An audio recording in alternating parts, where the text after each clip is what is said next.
Unmute చేశాను. వినిపిస్తున్నాను ఇప్పుడు. Yes sir.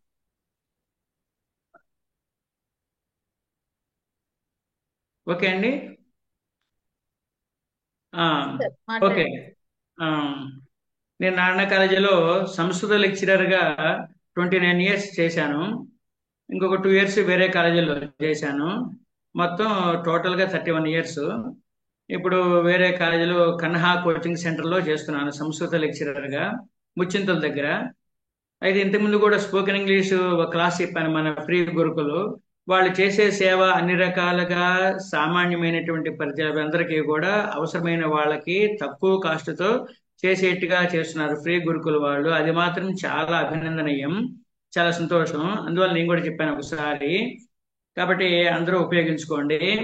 సరే, ఇప్పుడు నా టాపిక్ ఏంటంటే నా అనుభవంతో నేను వ్యక్తిత్వ వికాసం గురించి చెప్దామని అనుకుంటున్నాను. మా పిల్లలకి, ఇంటర్మీడియట్ పిల్లలకి ఏమైతే చెప్తానో అదే మిమ్మల్ని అందరినీ ఇంటర్మీడియట్ పిల్లగా భావించి చెప్తానన్నమాట. అయితే వీటిలో మామూలుగా పిల్లలకి, మెయిన్ పిల్లలకి పనికొచ్చే విధంగా చెప్పి తర్వాత పెద్దలకు కూడా పనికొచ్చే విధవి కొన్ని టిప్స్ అవి చెప్తూ ఉంటాను. హ్యాపీగా ఉండటం కోసం, లగ్జరీ లైఫ్ కోసం ఉండటం కోసం ఎలా ఉండాలి ఏంటని. ఫస్ట్, వ్యక్తిత్వము అంటే ఏమిటంటే మన మంచి ఆహారం తీసుకోవడం ద్వారా మన శరీరం చక్కగా ఎదుగుతుంది. ప్రతిరోజు చక్కటి వ్యాయామం చేయటం వల్ల మన శరీరాకృతి కూడా బాగా వస్తుంది. అలాగే మంచి నడవడిక ద్వారా మనకి మంచి వాళ్ళు అని పేరు వస్తుంది. అదే మన వ్యక్తిత్వం అవుతుంది. అట్లాగే ఆ వ్యక్తిత్వం ప్రతిరోజు ఆ వ్యక్తితో పాటు వ్యక్తిత్వం కూడా ఎదుగుతూ ఉండాలి. తాను అప్పుడే తాను బాగుపడుతూ తన తోటి వాళ్ళకి, సమాజానికి ఎంతో మేలు చేస్తాడు, తన జీవితాన్ని సార్థకం చేసుకుంటాడు. వ్యక్తిత్వము అంటే వ్యక్తిత్వం, మనం ఆహారం తీసుకుంటూ ఉంటాం కదా, అట్లాగే మంచి పౌష్టికాహారం, బలవర్ధకరమైన విటమిన్స్, ప్రోటీన్స్, కార్బోహైడ్రేట్స్ అన్ని తీసుకోవటం వల్ల సమతౌల్యమైనటువంటి సమానమైన ఆహారం ఎంతవరకు కావాలో అంతవరకు తీసుకుంటూ ఉంటే శరీరం కూడా బాగా ఉంటుంది. ఆ శరీరాన్ని ఆహారం చేత పోషించుకోవాలి. అట్లాగే మరి మంచి శరీర ఆకృతి కావాలి కదా, మంచి ఆకారం కావాలి, ఎక్సర్సైజ్ చేయాలి. వాటి కోసం హీమ్యాన్ లాగా ఉండకపోయినా కనీసం ఆరోగ్యవంతమైన శరీర ఆకృతి, మంచి బ్రానీ బాడీ, వెల్ బిల్ట్ బాడీ అంటారన్నమాట. అలా రావాలంటే వ్యాయామం చేయాలి. కనీసం రోజుకు ఒక ½ hour అన్నా వ్యాయామం చేయాలి, ఆటలు ఆడాలి. దానికి కనీసం 3 ఆసనాలన్నా వేయాలి. ఆరోగ్యంగా అన్ని రకాల వాళ్ళు, పిల్లలు పెద్దలు అందరూ కూడా ఆరోగ్యంగా ఉండటానికి 3 ఆసనాలు చాలు. అది పేర్లు చెప్తాను. పాదహస్తాసనం అంటారు. అంటే చేతులు నిలబడి, చేతులు పాదాలకి తాకించాలన్నమాట. ఎంతవరకు వంగగలిగితే అంతవరకు అట్ట 3 సార్లు చేయాలి. పాదములు హస్తములు కలిసి చేసేది పాదహస్తాసనం. 3 సార్లు చేయాలి పొద్దున్నమాట. ఇది మహా 5 నిమిషాలు పడుతుంది. తర్వాత త్రికోణాసనం అంటారు. ఈ ట్రయాంగిల్ షేప్ లో ఒకటి ఇటు పక్క ఉండటం, ఈ పక్క ఉండటం, త్రికోణాసనం ట్రయాంగిల్ షేప్ లో. అది నెట్ లో కొడితే కూడా, యూట్యూబ్ కొడితే వస్తుంది చూడండి. ఇంకోటి ధనురాసనం. ధనురాసనం చేయడం ఎవరికైనా సరే ఫ్యాట్ బాగా పెరిగిపోతే తగ్గిపోతుంది అనమాట. అది 3 సార్లు చేయాలి. కాబట్టి పాదహస్తాసనం, త్రికోణాసనం 3 సార్లు, పాదహస్తాసనం 3 సార్లు, ధనురాసనం 3 సార్లు గుర్తుపెట్టుకోండి. ఈ మూడు గనక ఒక 3 సార్లు చేస్తే 15 minutes పడుతుంది. ఒక ½ 1 hour 5 minutes ఏమో శవాసనం, రిలాక్స్డ్ గా ఉంటే శవాసనం వేస్తే సరిపోతుంది. దీంతో మీకు 1 week లోనే డిఫరెన్స్ తెలుస్తుంది అన్నమాట. పిల్లలు వేయచ్చు, పెద్దవాళ్ళు వేయచ్చు, అందరికి పనికి వస్తుంది.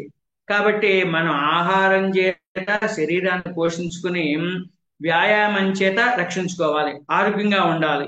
అందువల్ల ఇంకా ఆరోగ్యంగా ఉంటే ఇప్పుడు మన వినాయక చవితి వచ్చినప్పుడు వినాయకుడి ముందు మనం గుంజీలు తీస్తూ ఉంటాం. ఆ గుంజీలు కూడా ఎందుకంటే 10 గుంజీలు. ఇప్పుడు ఇంగ్లాండ్ లో ఈ హార్ట్ పేషెంట్స్ ఉన్న వాళ్ళకి, ఈ హార్ట్ పేషెంట్స్ ఉన్న వాళ్ళ చేత గుంజీలు తీస్తున్నారు అనమాట. సిటప్స్ అంటూ ఉంటారు, గుంజీలు తీస్తున్నారు. అందులో కనీసం 10 గుంజీలు తీస్తారు. మనం దేవుణ్ణి నమ్మినా నమ్మకపోయినా ఆ సిటప్స్ 10 గుంజీలు తీస్తే బాగుంటుంది. అందుకంటే కూడా కొంతమందికి పెద్దవాళ్ళకి ఆహారం తినడం వల్ల ఈ హార్ట్ లో కొంచెం వాల్వ్స్ రేపయ్యి స్టంట్స్ వేయాల్సి వస్తుంది. మనకి లోపల ఎక్కడ బ్లాకేజ్ ఉందో తెలియదు, స్టంట్స్ వేయాలో తెలియదు. దానికోసం ఒక డాక్టర్ బాగా చెప్పాడు ఆ వ్యాయామం అన్నమాట. అది ఎట్లా ఉంటుందంటే జస్ట్ లైక్ మీరు సినిమాలో చూపించారు. చిరంజీవి సినిమాలో ఒకసారి చూపించాడు. వీణ స్టెప్ అన్నమాట. వీణలాగా పట్టుకుని చిరంజీవి పెట్ట ఉంగుతూ ఉంటాడు అనమాట. సేమ్ వీణ స్టెప్ లాగా అది ఎక్సర్సైజ్ ఉంటుంది. అదొక 3 సార్లు వీణ స్టెప్ చూసే సినిమాలో చిరంజీవి వీణ స్టెప్ అనగానే యూట్యూబ్ లో వస్తుంది. అది చేయండి. కొంచెం పెద్దవాళ్ళైనా సరే ఆ హార్ట్ బ్లాకేజ్ చేస్తుంటే మొత్తం కరిగిపోయి ఒక 15 రోజుల్లోనే 20 రోజుల్లోనే మామూలుగా వచ్చేస్తుంది అనమాట. కాబట్టి 3 ఆసనాలు కంపల్సరీగా వేయండి. వీలైతే ఒక 2-3 సార్లు వీణ స్టెప్పులు కూడా వేయండి. బ్లాకేజెస్ డౌట్ గా ఉంటే అప్పుడు ఒక డాక్టర్, మంచి డాక్టర్ చెప్పాడన్నమాట, విన్నాను. అట్లాగే అది వ్యక్తిత్వం అనేది ముఖ్యంగా మనం ఎలా ఉండాలంటే పిల్లలు ముఖ్యంగా ఏ, రు- ఎట్లా ఉండాలంటే చిన్నప్పుడు ఎలా చూడాలి పిల్లల్ని. తల్లిదండ్రులు ఈ పిల్లల్ని పెంచుతూ ఉంటారు. యాక్చువల్ గా తల్లిదండ్రులు చెప్పింది పిల్లలు చేయరు, వాళ్ళు తల్లిదండ్రులు చేసింది చేస్తారు. కాబట్టి తల్లిదండ్రులు ఏదైతే చేస్తారో ఆ తల్లిదండ్రులకి వాళ్ళు చేయించాలన్నమాట. తల్లిదండ్రులు చేసే పనులే వాళ్ళు చేస్తుంటారు. ఇంకోటి, పిల్లలు ఆ మామూలుగా వాళ్ళ పిల్లలు పేరెంట్స్ పెంచుతూ అంటుంటారు. యాక్చువల్ గా స్నేహితులు, మంచి స్నేహితులు కలిగితే ఆ మంచి స్నేహితులే వాళ్ళని పిల్లల్ని పెంచుతూ ఉంటారు. అందువల్ల పిల్లలు ఫస్ట్ 5 years మాత్రము దశ పంచవర్షాన్ని లాలయేత్ అంటారు. 5 years ఏమో చిన్న పిల్లల్ని బాగా లాలించాలి. చాలా లాలన చేస్తూ బుజ్జగించి ప్రేమతో లాలించాలి. పంచవర్షాన్ని లాలి తతహ దశవర్షాన్ని తాడయేత్ అంటారు. 6 సంవత్సరాల నుంచి 15 సంవత్సరం వరకు అవసరమైతే బాగా హైపర్ యాక్టివ్ తో ఉంటారు. బాగా ఓవర్ ఎంతూజియాస్టిక్ గా ఉంటారు. ఇక అన్ని ఏది కనిపిస్తే ఏ పని చేయాలో ఆ పని చేసేస్తుంటారు. అందువల్ల దండం దశగుణం భవేత్, కర్ర 10 రకాలుగా పనిచేస్తుందట. అట్లాగే అతని అవసరమైతే కొట్టైనా సరే అతని కంట్రోల్ పెట్టాలి. అందువల్ల దాసుడిలాగా సేవకుడిలాగా చేయాలి. ప్రాప్తి వర్షే, 16 సంవత్సరాలు రాగానే పుత్ర మిత్రపదాలి అంటారు. పుత్రుడిని మిత్రుడిలాగా చూడాలంటారు. అలా అతనికి మెచ్యూర్ వచ్చినట్టే 16 సంవత్సరంగానే మంచి ఏదో తెలుస్తుంది. ఆ సమయం వచ్చినప్పుడు అతని మామూలుగానే బుజ్జగించి చెప్పాలి. ఇప్పుడు వాళ్ళు మారుతూ ఉంటారు. చాలా బాల్యము, కౌమారము, యవ్వనము, వార్ధక్యము, ఈ 4 దశలు ప్రతి మానవుడికి ఉన్నాయి. వాటిల్లో బాల్యం బాల్య దశ వినిపిస్తుందా మీకండి? సార్ కొంచెం వాయిస్ బ్రేక్ అవుతుంది సార్. బ్రేక్ అవుతుందా? అండ్ సార్ ఒకసారి ఫోన్ కూడా అడ్డంగా పెట్టుకోండి సార్. అవునా? ఇప్పుడు ఓకే. బాగా కనిపిస్తుంది.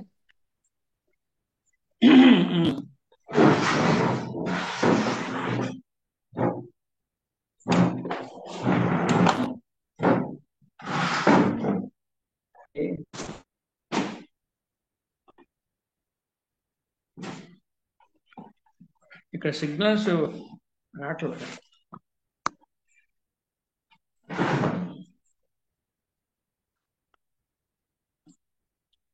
ఉమ్. ఇప్పుడు ఇప్పుడు వినిపిస్తుందండి బానే? Okay sir. ఓకే. అయితే అట్లా ఈ పిల్లలు చేయటానికి, ఈ ఆరోగ్యంగా ఉండటానికి, ఆరోగ్యవంతమైన శరీరానికి వెళ్ళటానికి వాళ్ళ పిల్లలు ఎలా నేర్చుకోవాలి అంటే వాళ్ళకి వచ్చేది ముఖ్యంగా ఆ మర్కట మార్జాల కిషోర న్యాయము, మర్కట కిషోర న్యాయం అంటారు. మార్జాలం అంటే పిల్లి అన్నమాట. ఈ చిన్నప్పుడు 10th క్లాస్ వరకు పిల్ల ఎలా ఉండాలంటే, ఈ మార్జాలం పిల్లి ఏం చేస్తుందంటే పిల్లల్ని నోటితో పట్టుకుని ఒక ఇంటి నుంచి ఇంకో ఇంటికి మారుస్తూ ఉంటుంది. అట్లాగే చాలా వాళ్ళు అన్నమాట. అంటే తల్లే పిల్లని జాగ్రత్త తీసుకున్నట్టుగా టీచరే ప్రతి విద్యార్థి దగ్గర సరిగ్గా నోట్స్ రాస్తున్నాడా లేదా అని మొత్తం ఎంక్వైరీ చేస్తూ వాళ్ళని తీసుకుంటాడు. టీచరే జాగ్రత్త తీసుకుంటాడు. అది ప్రైమరీ ఎడ్యుకేషన్ లో ఉంటుంది. హైయర్ ఎడ్యుకేషన్ ఇంటర్మీడియట్ నుంచి ఎలా ఉంటుందంటే మర్కట కిషోర న్యాయము. మర్కట కిషోర న్యాయం అంటే తల్లి కోతి పిల్ల తల్లి కడుపుని గట్టిగా పట్టుకుంటుంది. పట్టుకుంటే వాయిస్ ఆ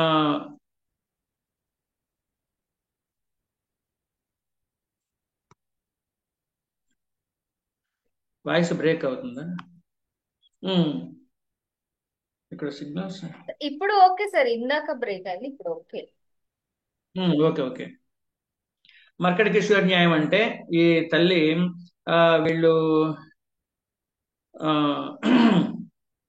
తల్లి ఏం చేస్తుందంటే ఈ పిల్లే తల్లిని గట్టిగా కడుపుని గట్టిగా కౌగిలించుకుని ఆ ఒక చెట్టు మీద ఇంకో చెట్టు మీదకి దూకేప్పుడు ఓ తల్లే జాగ్రత్త, పిల్లే జాగ్రత్త తీసుకుంటుంది. అట్టా స్టూడెంటే విద్యార్థిని టీచర్ని గట్టిగా పట్టుకుని డౌట్స్ తీసుకుంటూ ఉండాలి. మర్కట కిషోర్ న్యాయం అంటారు. పిల్లలు విద్యార్థులు ముఖ్యంగా గురువుని అడిగేప్పుడు పరిప్రశ్న, వినయంతో కూడిన ప్రశ్నించాలి. అంటే వినయంతో కూడిన ప్రశ్న అంటే ఎక్కువగా అహంభావం లేకుండా, గర్వం లేకుండా మీకు డబ్బులు ఇస్తున్నాము, ఫీజులు ఇస్తున్నారు, జీతాలు ఇస్తున్నారు అట్లా కాకుండా వినయంగా అడిగారు అనుకోండి, పరిప్రశ్న అంటారు. వినయంతో కూడిన ప్రశ్న. ఆ వినయంతో కూడిన ప్రశ్న ఇస్తే అప్పుడు విద్యా గురువుకి చాలా సంతోషం కలిగి ఆ పిల్లవాడికి అర్థమయ్యేసరిగా అతనికి ఆ స్థాయిలో దిగి అతనికి అర్థమయ్యేది చెబుతుంటాడు. అహంభావం ప్రణిపాతేనా అంటే వినయంగా, పరిప్రశ్నతో వినయంగా ప్రశ్నించాలి. అట్లాగే అప్పుడు సాధ్యం అవుతుంది. వీళ్ళల్లో పిల్లలు ముఖ్యంగా మంచి మేధావులుగా ఉండాలి. తెలివిలాగితే ఉపాయం లేని వాడిని ఊళ్ళోంచి తరివేయాలంటూ ఉంటారు. మామూలుగా ఆ, ఉపాయం మంచి తెలివితేటలో బాగా డెవలప్ కావాలంటే దానికి ఒకే ఒక మార్గం ఉంది. సామవేదం షణ్ముఖ శర్మ గారు చాలా ఉపన్యాసాలు చెబుతూ ఉంటారు. మామూలుగా ప్రతి ఒక్కళ్ళకి వాళ్ళకి ఐక్యూ అంటే ఇంటెలిజెంట్ క్వశ్చన్ అంటూ ఉంటారు. తెలివి ఒక్కో స్థాయిగా ఉంటుంది. ఇప్పుడు ఒక మేక ఉంది అనుకోండి, మేకని తాడు పెట్టి కట్టేస్తే ఒక దూరం ఒక చాంతాడంత కొంచెం చేయంత ఇస్తే చేయి వరకు తిరుగుతుంది. ఒక పెద్ద ఒక కిలోమీటర్ ఒక 5 మీటర్లు 6 మీటర్లు ఇస్తే ఆ సర్కంఫరెన్స్ లో తిరుగుతుంది మేక. అట్లాగే ఒక్కొక్కరికి ఒక్కొక్క ఐక్యూ ఉంటుంది, ఇంటెలిజెన్స్ తెలివితేటలు ఉంటాయి. తెలివితేటలు పెంచుకోవడానికి ఒకే ఒక్క మార్గం ఆయన చెప్పారు సామవేదం గారు, షణ్ముఖ శర్మ గారు. ఏంటంటే ప్రతిరోజు స్నానం చేసిన తర్వాత పిల్లలు శివాయ గురవే నమః అంటే శివుడికి నమస్కారము ఓం అని పెట్టకూడదు అనమాట. శివాయ గురువే నమః అని చెప్పి 10 సార్లు రోజు చెప్పారనుకోండి, స్నానం చేసిన తర్వాత దేవుడికి ఎదిగి నమస్కరించుకుంటూ ఉంటారు. శివాయ గురవే నమః అని చెప్పి రోజు 10 సార్లు కనీసం చెబుతుంటే ఒక 2-3 నెలల్లోకే శివుని యొక్క అనుగ్రహంతో వాళ్ళకి అపారమైన తెలివితేటలు వస్తాయి అన్నమాట. అందువల్ల ఆ తెలివితేటలు ఉంటేనే బాగా రాణించగలరు. స్పార్క్ అంటారు. ఆ తెలివితేటలు రావటానికి ఒకే ఒక్క మార్గము. అందువల్ల అందువల్ల శివాయ గురవే నమః అన్నమాట. అది శివుడి కొరకు నమస్కారం. అందుకే ఈ రోజు కూడా కార్తీక మాసం జరుగుతుంది ఇప్పుడు. అందువల్ల అది కనుక పిల్లల చేత పలికించండి, తెలివితేటలు వస్తే శివుని యొక్క అనుగ్రహం వస్తుంది. ఎందుకయ్యా అంటే ఆరోగ్యం భాస్కరాది ఇచ్చేత్, ఆరోగ్యం భాస్కరుడు వల్ల ఈ సూర్యుని వల్ల మనకు వస్తుంది. ఐశ్వర్యం ఈశ్వరాది ఇచ్చేత్ అంటూ ఉంటారు. ఐశ్వర్యం ఏమో ఈశ్వరుడు ఇస్తూ ఉంటాడు. ఈశ్వరు నుంచి ఐశ్వర్యము సంపద వస్తాయి. విభూతి ధరిస్తాం. విభూతి అంటే సంపద అని అర్థం. కాబట్టి సంపదలు ఇచ్చేవాడు కుబేరుడు ఉన్నాడు. ఆ ఫైనాన్స్ మినిస్టర్, దేవతల ఫైనాన్స్ మినిస్టర్ కుబేరుడు. ఆ కుబేరుడు ఒకసారి అతను రాజుగా ఉన్నాడు, బాగా తపస్సు చేశాడు.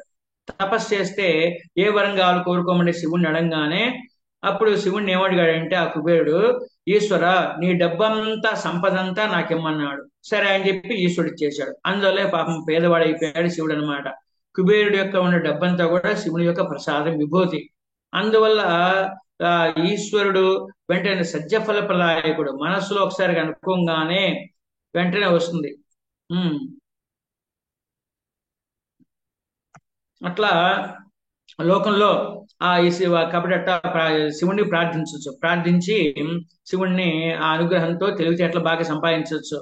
ముఖ్యంగా స్టూడెంట్స్ ఈ ఎలా ఉండాలంటే ఈ చాలా ఇది ఫోన్ ఎడిక్షన్ చాలా మంది ఉంది, అది తగ్గించుకోవాలి. ఫోన్ నుంచి ఒక రకమైన అల్ట్రావైలెట్ రేస్ లాంటిది వస్తాయి అన్నమాట, రేస్ వస్తూ ఉంటాయి. దాన్ని ఆన్ చేసి ఉంటే రాదు. అందువల్ల దాన్ని కొంచెం సేపు దూరంగా పెట్టేస్తే, దాంట్లో ఆఫ్ చేయాలి. స్విచ్ ఆఫ్ చేస్తే ఆ రేడియేషన్ రాదు, దానివల్ల అట్రాక్షన్ కలగదు.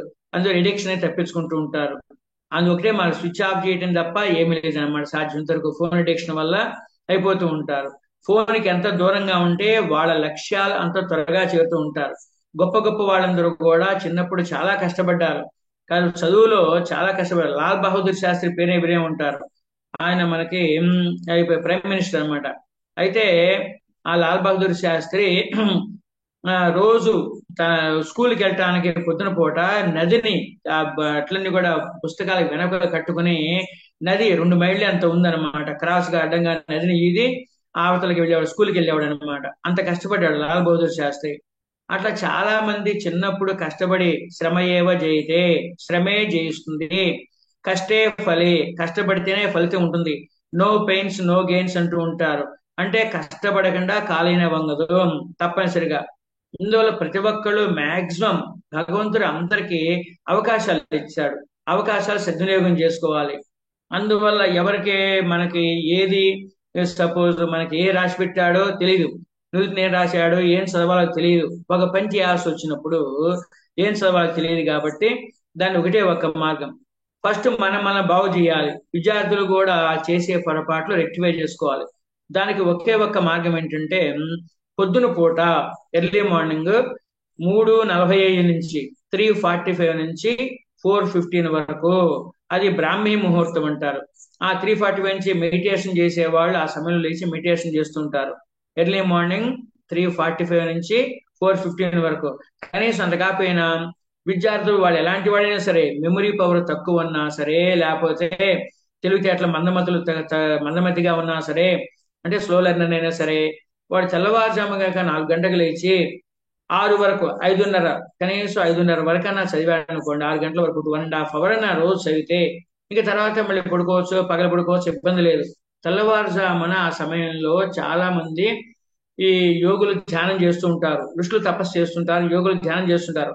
ఆ భావనా తరంగాలు ప్రపంచమంతా వ్యాపిస్తాయి కాబట్టి వెంటనే ఆ మెడిటేషన్ మన మీద కూడా ప్రభావం చూపి, బ్రాహ్మీ ముహూర్తం వల్ల కారణం అది, మన మీద కూడా ప్రభావం చూపి ఆ ఎంత మందమైతేనా సరే, తెలివి తక్కువ ఉన్నా సరే ఆ సమయంలో మెర్కురీ లాగా, పాదరసం లాగా మన మనస్సు పనిచేసి మనం ఎంత డిఫికల్ట్ టాపిక్స్ చదివినా సరే వెంటనే త్వరగా అర్థమవుతాయి. వేరే వాళ్ళు ఎవరు మనకు చెప్పక్కర్లా, ఆ తీసుకుని చదువుతుంటే మన మనస్సు మీద ఆ యోగుల భావన తరంగాలు ప్రభావితం అయ్యి వెంటనే త్వరగా అర్థమవుతాయి. అందులో గొప్పవాళ్ళు కావాలంటే ఆ ప్రతిరోజు వచ్చేటువంటి ఆ బ్రాహ్మీ ముహూర్తాన్ని కనీసం 4 నుంచి, లేకపోతే 4:30 నుంచి 6 వరకు 1.5 అవర్ 1.5 అవర్ కనీసం చదివితే, ఒట్టప్పుడు 4 గంటలు 5 గంటలు చదివేది ఆ తెల్లవారుజామున చదివితే చాలన్నమాట, గ్యారంటీగా వచ్చేస్తాయి. అందువల్ల ఆ సమయాన్ని సద్వినియోగం చేసుకోండి. పగల పడుకోండి, లేకపోతే త్వరగా పడుకోండి. 6 అవర్స్ నిద్ర కంపల్సరీగా ఉండాలి. 6 అవర్స్ నిద్ర కనుక లేకపోతే ఏమవుతుందంటే మనసు అనీజీగా ఉంటుంది, కొంతమంది హెడేక్ వచ్చేస్తుంది. Sleep is needed by the టైడ్ ఆర్గాన్స్ ఆఫ్ అవర్ బాడీ అంటూ ఉంటారు. మనం నిద్రపోతున్నప్పుడు 6 అవర్స్ నిద్రపోతూ ఉంటే పగలంతా మనం చూసింది, మాట్లాడింది, విన్నది, చదివింది, ఈ పంచేంద్రియాల ద్వారా వచ్చేటువంటి సమస్తమైనవన్నీ కూడా, ఆ జ్ఞానం అంతా కూడా మన మెమొరీలో టెంపరీ మెమరీ ఉంటుంది, మెమరీ బాక్స్. ఆ టెంపరీ మెమరీ బాక్స్ లో స్టోర్ అవుతాయి. స్లీపింగ్ స్టేట్ లో రాత్రిపూట పర్మనెంట్ మెమరీగా మారిపోతాయి. అందువల్ల పర్మనెంట్ మెమరీగా మారిపోతాయి. అందువల్ల ఆ బాక్స్ టెంపరీ మెమరీ బాక్స్ ఖాళీ కావాలి. లేకపోతే అక్కడే ఉండి మర్నాడు కొత్త నాలెడ్జ్ వేయటానికి ఆ బాక్స్ ఖాళీగా ఉండదు కాబట్టి అప్పుడు చిరాచిరాగ్గా ఉంటుంది, హెడేక్ వచ్చేస్తుంది. అందువల్ల నిద్ర, రాత్రి పడుకున్న నిద్రే సరైన నిద్ర. అందులో రాత్రిపూట అక్కడికి వెళ్ళిపోవాలి నాలెడ్జ్ అనమాట.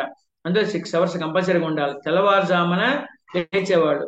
ఆ ముఖేష్ అంబానీ ఉన్నాడు, ఇంతవరకు తన జీవిత కాలంలో సూర్యోదయం తర్వాత లేవలేదు, సూర్యోదయానికి ముందే లేచాడు. కాబట్టి ఏదైనా సరే, కొంతమంది బద్ధకస్తులు ఉంటారు.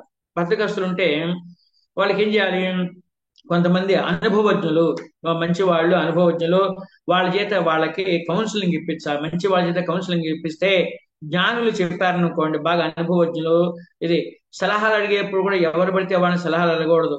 బాగా చదువుకున్న వాడై ఉండాలి, సలహా చెప్పేవాడు. తర్వాత అనుభవం అయి ఉండాలి, మంచితనం ఉండాలి.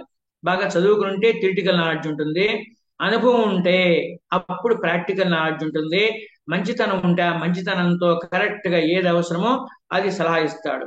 అలాంటి ఉత్తముల్ని, అనుభవజ్ఞుల్ని, చదువుకున్న వాళ్ళని, మంచితనం ఉన్నటువంటి 3 లక్షణాలు ఉన్నటువంటి వ్యక్తిని సలహా అడిగితే సరైన గైడెన్స్ ఇస్తాడు.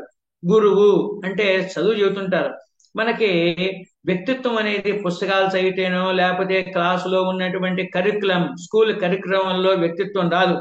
అది సత్ప్రవర్తన వస్తుంది, సంస్కారం వస్తుంది. చదువుతో పాటు సంస్కారం కూడా నేర్చుకోవాలి.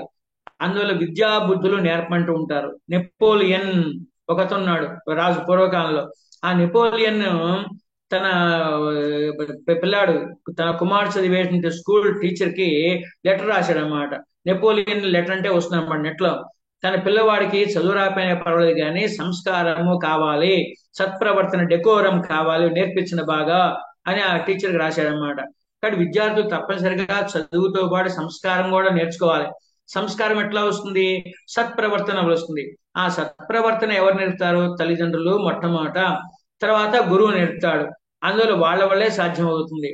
కాబట్టి తల్లిదండ్రుల మాట, గురువుల మాట ఎవరైతే వింటాడో అతనే మంచి ఆదర్శ పౌరుడుగా తయారవుతాడు. ఆదర్శ పౌరుడుగా గొప్పవాడిగా తయారవ్వాలంటే జన్మనిచ్చినటువంటి తల్లిదండ్రులు ఈ తల్లిదండ్రుల మాట వినాలి.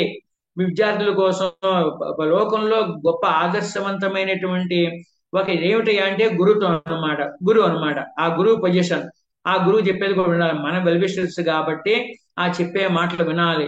కాబట్టి ఎవరైతే వీళ్ళ మాటలు వింటారో మంచి ఆదర్శవంతమైన పౌరుడుగా, గ్రేట్ సిటిజన్ గా తయారవుతాడు. లేదంటే దేశభక్తి గాని, దైవభక్తి గాని, పాపభీతి గాని, లేకపోతే ఆత్మీయులు పెద్దల మాట వినరనుకోండి, నిష్ప్రయోజకుడు అవుతాడు. కాబట్టి దైవభక్తి గాని, ఇంకోటి పాపభీతి గాని లేకపోయినా, ఆత్మీయుల మాట, పెద్దల మాట వినకపోతే వాళ్ళు చెప్పేవాళ్ళు ఎవరు లేరు కాబట్టి నిష్ప్రయోజకుడు అవుతాడు. అందులో పిల్లలు డెవలప్ కావడానికి, చదవటానికి ముందు ముందు కాబట్టి బద్ధకం పోవాలి. బద్ధకం పోవాలంటే అనుభవజ్ఞులు, ఉమ్, అనుభవజ్ఞులు మొత్తం ఇది అవ్వాలన్నమాట. అనుభవజ్ఞులు చెప్పింది వినాలి, బద్ధకం పోతుంది. బద్ధకం ఎప్పుడైతే పోతుందో బాధ్యత తెలుస్తుంది. బాధ్యత తెలిస్తే చాలు, వెంటనే బద్ధకం పోతుంది అనమాట. అతనికి తెలియజేయాలి. ఆ తెలియజెప్పే వాళ్ళు పూర్వకాలంలో జాయింట్ ఫ్యామిలీస్ ఉండేవి కాబట్టి ఇంట్లో తాతో నానమ్మో ఎవరో వాళ్ళు చెప్పేవాళ్ళు, బంధువులు ఎవరో చెప్పేవాళ్ళు కానీ వినేవాళ్ళు. ఇప్పుడు కౌన్సిలింగ్ సెంటర్స్, రకరకాల వాళ్ళు కౌన్సిలర్స్ వచ్చారు, వాళ్ళు చెప్తుంటే వింటారు. అందువల్ల బాధ్యత తెలిస్తే బద్ధకం పోతుంది. అప్పుడు బద్ధకం పోయినప్పుడు బాధ్యత తెలిసినప్పుడు ఉత్సాహం వస్తుంది చేయాలని. తను ఉన్న పొజిషన్ ఏంటో తెలిసి ఉత్సాహం వస్తుంది. ఆ ఉత్సాహంతో పట్టుదల వస్తుంది, పెర్సివరెన్స్, పట్టుదల. ఆ పట్టుదలతో ఓకే పట్టుదల వచ్చింది కాబట్టి ఏం చేయాలి అని ప్లానింగ్ చేస్తాడు. ప్లానింగ్ చేసి ప్లానింగ్ తయారవుతుంది. అప్పుడు ఇంకా నిరంతర కృషి సాధ్యం చేస్తాడు. అప్పుడు విజేత అవుతాడు. కాబట్టి ప్రతిరోజు వేరే వాళ్ళు చెప్పకుండా మామూలుగా ఏమన్నా మామూలుగా ఆఫీసర్స్ ఉంటారు. ఆఫీసర్స్ ఏం చేస్తారంటే ఏమైనా ఒక పోలీసులు కానీ లేకపోతే ఆఫీసులో ఉండే వాళ్ళు ఈ వీక్ జరిగింది ఏమిటో రివ్యూ మీటింగ్స్ పెట్టుకుంటారు. అట్లాగే ప్రతిరోజు కూడా పడుకునేప్పుడు, రాత్రిపూట పడుకునేప్పుడు వెంట ఒక్క 5 నిమిషాలు, ఎక్కువ అక్కర్లా. పెద్దలైతే కొంతమంది ఈ రోజు ఏం చేశాము, ఒక్క ప్రాణికన్నా ఆహారం పెట్టామా, లివ్ అండ్ లెట్ లివ్ అంటారు, ఒక్క ప్రాణికన్నా ఆహారం పెట్టామా అని ఒక్కడికైనా సహాయం చేశామని చెప్పి విమర్శిస్తారు. విద్యార్థులైతే వాళ్ళు పడుకోబోయే ముందు ఒక 5 నిమిషాల పాటు, ఎక్కువ అక్కర్లా, ఈ రోజు నేను ఎన్ని గంటలకు లేచాను, ఎంత టైం వేస్ట్ చేశాను, ఎంత సమయాన్ని సద్వినియోగం చేసుకున్నాను, మాటలతో ఎవరన్నా బాధించానా, లేకపోతే ఎక్కడైనా పొరపాట్లు చేశానా, ఈ రోజు చేసిన పొరపాట్లు ఏంటి, ఏం చేసిన పనులు అని ఒక్కోసారి గుర్తుకు తెచ్చుకుంటే, మామూలుగా క్రికెట్ ఆడుతున్నప్పుడు ఏం చేస్తారంటే 6 కొట్టినప్పుడు రీప్లే చేస్తారు. ఆ 6 రైట్ రాంగా, థర్డ్ ఎంపైర్ ఈయన చూపిస్తూ ఉంటారు. అట్లాగే మనం వేరే వాళ్ళు మన చేసే తప్పులు వేలు పెట్టి చూపించకుండా మనమే దాన్ని రెక్టిఫై చేసుకోవాలి. అందువల్ల ఏం చేయాలి, సాయంకాలం పడుకోబోయే ముందు వెంటనే నిద్ర పట్టదు కాబట్టి ఒక 5 నిమిషాలు కళ్ళు మూసుకుని ఈ రోజు ఏం చేసాం గుర్తించుకున్నాం అనుకోండి. మీరు చేసిన ఆ రోజు చేసిన పనులను గుర్తించుకుంటే మీ అంతరాత్మ, అంతఃకరణం అంటారు. అంతఃకరణం అంటే ఇంటర్నల్ ఇన్స్ట్రుమెంట్ అన్నమాట. మీ బుద్ధే మీ గురువు, వేరే వాళ్ళు ఎవరో కాదు. అందులో లోపల ఉండే ఆ బుద్ధి, ఆత్మే చెబుతుంది అనమాట. బుద్ధి చెబుతుంది, ఏమని చెబుతుంది, మనం చేసే పొరపాట్లు చేసామో ఏది మంచి చెబుతుంది అనమాట. పొరపాట్లు చేసినప్పుడు వెంటనే ప్రతి వాళ్ళకి ఇష్టదైవం ఉంటారు, దేవుడు, దేవతో, బాబానో ఎవరో ఒకరు ఉంటుంటారు. ఆ ఇష్టదైవాన్ని మనస్ఫూర్తిగా ప్రార్థించండి. శ్లోకాలు, మంత్రాలు ఏమక్కర్లా.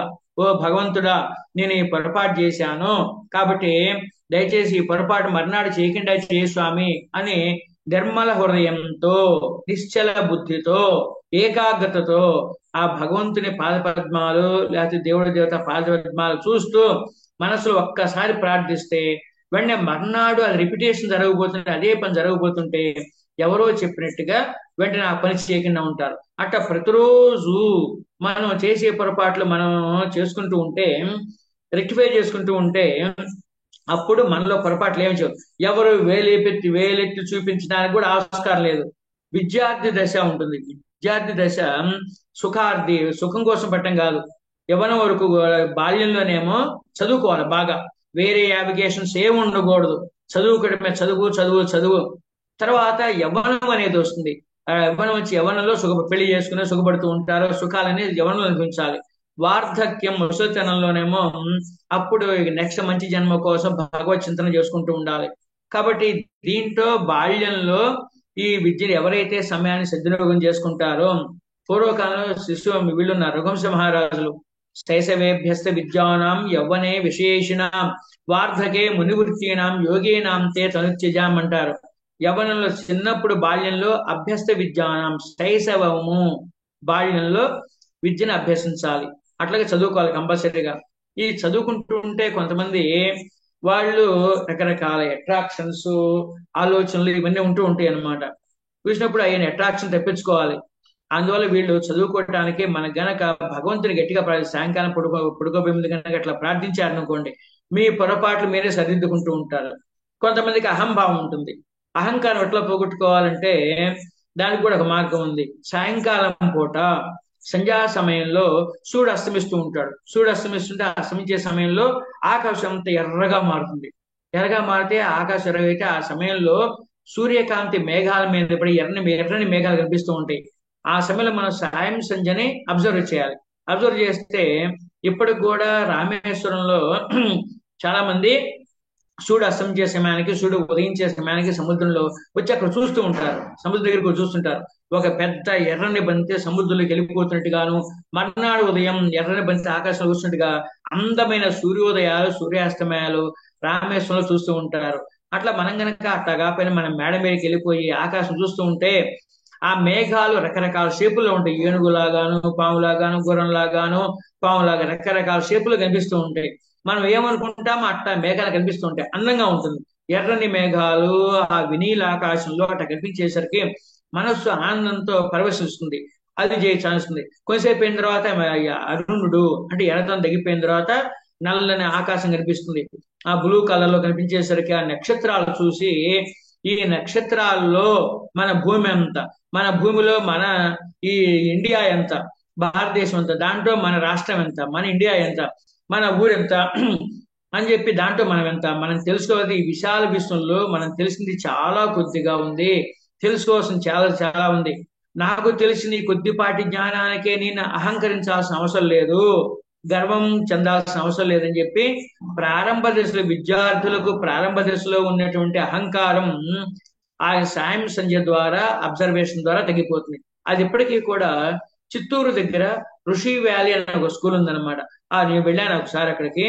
ఆ ఋషి వ్యాలీ స్కూల్ నెట్లో కూడా వస్తున్నాను చూడండి. వాళ్ళు సాయంకాలం అనుభవజ్ఞులైన పండితులు, ఆ స్కాలర్స్, టీచర్స్ ఉన్నారు అక్కడ. వాళ్ళు సాయంత్రం జిడ్డు కృష్ణమూర్తి పెట్టాడనమాట ఆ స్కూలు.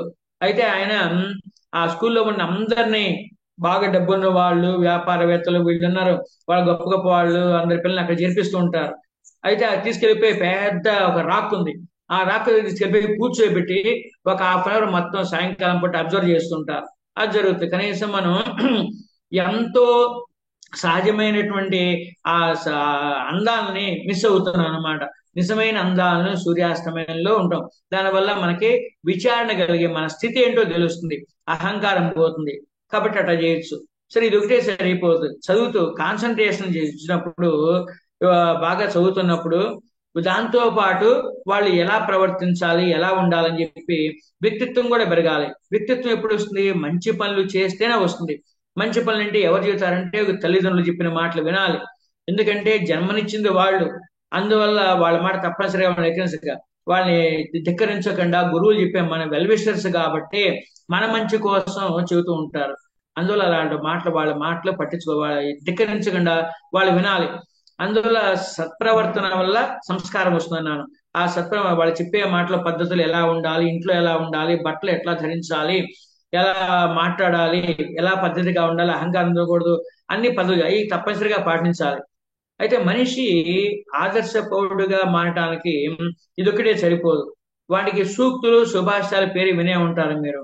దానికి ఏంటంటే మనకి క్రియేటివిటీ రావాలి అంటే, ఆ క్రియేటివిటీ రావడానికి దానికి ఒకే ఒక్క మార్గం అనమాట. ఆ క్రియేటివ్ రావడానికి సూక్తులు, సుభాషితాలు అవి చదివామనుకోండి, మనకి ఇది వస్తుంది. ఎలా ఉండాలి, ఎలా తెలుస్తుంది. అసలు సుభాషితాలు అంటే ఏంటి? సు అంటే మంచి, భాషితము అంటే చెప్పబడినది, చక్కగా చెప్పబడినది. సూక్తి, సు అంటే మంచి, ఉక్తి మాట, సూక్తి మంచి మాట. ఎందుకు మంచి మాట అయింది, ఎందుకు మంచిగా చెప్పారంటే పూర్వకాలంలో యోగులు, ఋషులు, మహానుభావులు, భక్తులు చాలా మంది ఉన్నారు. కొన్ని వేల మంది ఉన్నారు. వాళ్ళు జీవితంలో చాలా కష్టాలు, సుఖాలు అనుభవించి వాళ్ళు చనిపోయే సమయంలో, చివరికి అవసాన దశలో చనిపోయే సమయంలో వాళ్ళ జీవిత సారాంశాన్ని ఒక్క వాక్యంలో చెప్పారు. ఆ వాళ్ళు అనుభవంతో చెప్పారు కాబట్టి సుభాషితం, మంచి మాట. మంచి మాట అంటే అనుభవంతో చెప్పిందే మంచి మాట. అదే సంస్కృతంలో సూక్తి లేక సుభాషితం. మంచి మాట అంటే అనుభవంతో చెప్పింది. మామూలుగా చెట్టు ఉందనుకోండి, చెట్టు పెరిగిన తర్వాత కాయలు కాస్తాయి. కాయ బాగా పక్వానికి వచ్చి పండు అయిన తర్వాత ఆ పండును కోసుకొని మనం తింటూ ఉంటాం. అట్లాగే జీవితంలో చాలా కష్టాలు, సుఖాలు అనుభవించి వాళ్ళ అనుభవం జనత వాళ్ళ జీవితం పండిపోతుంది. జీవితం పండిపోయి మంచి ఫలాలు, జీవిత సారాంశం అనేటువంటి ఆ ఫలాలను మనం గనక స్వీకరిస్తే, ఆచరిస్తే, మన జీవితంలో పాటిస్తే, అప్పుడు వాళ్ళు ఏమైతే చెప్పారో, ఏమి చేయమని చెప్పారో అవి చేస్తే వాళ్ళు పొందిన సుఖాలు పొందుతాం. ఏ పనులు చేయొద్దన్నారో చేయకుండా ఉంటే అప్పుడు వాళ్ళు పడిన కష్టాలు మనం పడకుండా ఉంటాం. కాబట్టి అట్లా ఫర్ ఎగ్జాంపుల్ రావణాసుడు ఉన్నాడు. రావణాసుడు రాముడు బాణానికి చివరిలో చనిపోతాడు. చనిపోయే స్థితిలో ఉంటాడు. అప్పుడు రాముడు విభీషణుని అడిగి, విభీషణ, మీ అన్న చనిపోతున్నాడు, మంచి విషయాలు తెలుసుకోమంటాడు. తెలుసుకోమంటే నేను వెళ్ళనంటాడు. కాదు, శత్రుత్వం బతుకున్నప్పుడే, చనిపోయినప్పుడు కాదు, వెళ్ళి తెలుసుకోమంటాడు. అప్పుడు విభీషణుడు, అన్నయ్య రావణ, నీ గురించి మొత్తం చెప్పేశాను, రాముడికి సీక్రెట్స్ అని చెప్పాను, నన్ను క్షమించంటే. సరే, ఎందుకు వచ్చావు చెప్పరా నాయనంటే, ఏమి లేదు, నీ తర్వాత లంకా నగరాన్ని నేనే కదా పరిపాలించాలి, కాబట్టి కొంచెం మంచి విషయాలు, సూక్తులు చెప్పంటాడు. అప్పుడు రావణాసుడు చనిపోయే స్థితిలో కూడా ఏమంటాడంటే, నాయన తమ్ముడు విభీషణ, నువ్వు నేను చిన్నప్పుడు గురుకులంలో ఉన్నప్పుడు చాలా రాజనీతి సూత్రాలు తెలుసుకున్నాం. కానీ నా అనుభవంతో నేర్చుకుంది ఏంటంటే, చనిపోయిన తర్వాత అందరూ కూడా పుణ్యం చేసుకున్న ఆత్మలో స్వర్గానికి, పాపం చేసుకున్న ఆత్మలో నరకానికి వెళ్తూ ఉంటాయి. ఈ స్వర్గానికి నరకానికి ఆత్మలే వెళ్తున్నాయి. ఎంతో పుణ్యం చేసుకున్నవాడు మాత్రం ధర్మరాజు లాంటి వాడు, అర్జునుడు లాంటి వాడు, భీముడు లాంటి వాడు, అలాంటి వాళ్ళే స్వర్గానికి శరీరంతో వెళ్తుంటారు. ఋషులు చాలా మంది ఉన్నారు స్వర్గానికి శరీరంతో వెళ్ళిన వాళ్ళు. కానీ అందరూ వెళ్ళారు. అందువల్ల నేను ఏమనుకున్నాను, భూమి మీదన పాపాత్ములు, పుణ్యాత్ములు అందరూ కూడా శరీరంతో సహా స్వర్గానికి వెళ్ళటం కోసం అందరికి భూమి మీద నుంచి స్వర్గానికి, మూడో లోకం అన్నమాట, భూలోక, భువర్లోక, సువర్లోక, మహర్లోక, జనోలోక, తపోలోక, సత్యలోకం. మూడో లోకం స్వర్గం.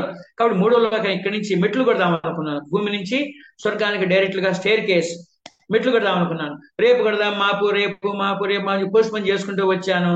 కాబట్టి నాకు ఆయుష్ అయిపోయింది, చనిపోయాను. కాబట్టి నాయన, నువ్వు గనక ఏమన్నా మంచి పని చేయాలనుకుంటే ఈ రోజు చెయ్యి, రేపు ఉంటావో లేదు తెలియదు, ఆయుష్ అయిపోవచ్చు అని చెప్పి చెబుతాడు అనమాట. అందులో రావణాసుడు సామాన్యుడా, సూర్యోదయానికి ముందే కోటి శివలింగాలకి పూజ చేసేవాడు.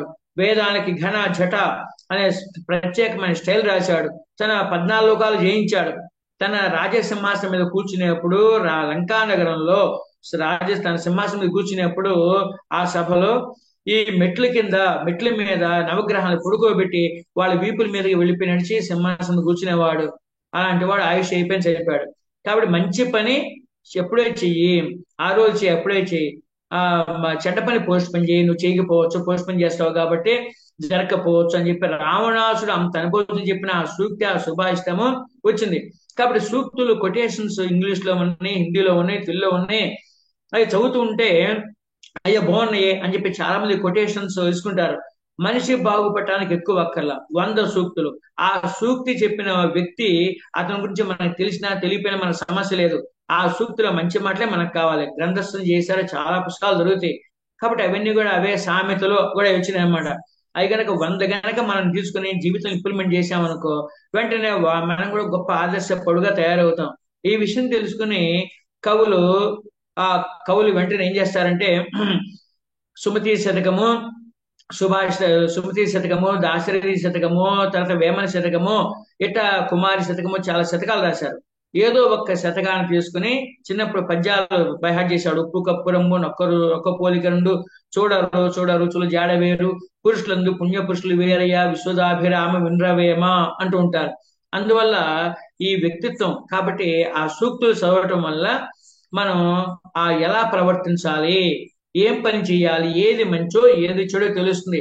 మన గురువులు అన్ని చెప్పకపోవచ్చు, అమ్మా నాన్న తల్లిదండ్రులు గురువులు వాళ్ళు అన్ని చెప్పకపోవచ్చు. కానీ మనం రోజు ఒక పుస్తకాల్లో కొంచెం గనక ఈ సూక్తులు కొన్ని గనక 100 గనక నేర్చుకున్నాం అనుకోండి, కనీసం శ్లోకాల బైహార్ట్ చెప్పినా పద్యాల బైహార్ట్ చెప్పినా అవి గనక జీవితంలో పాటిస్తే అప్పుడు మనం కూడా వాళ్ళు చేసిన పనులే చేస్తాము, మంచి వాళ్ళు అని పేరు వస్తుంది.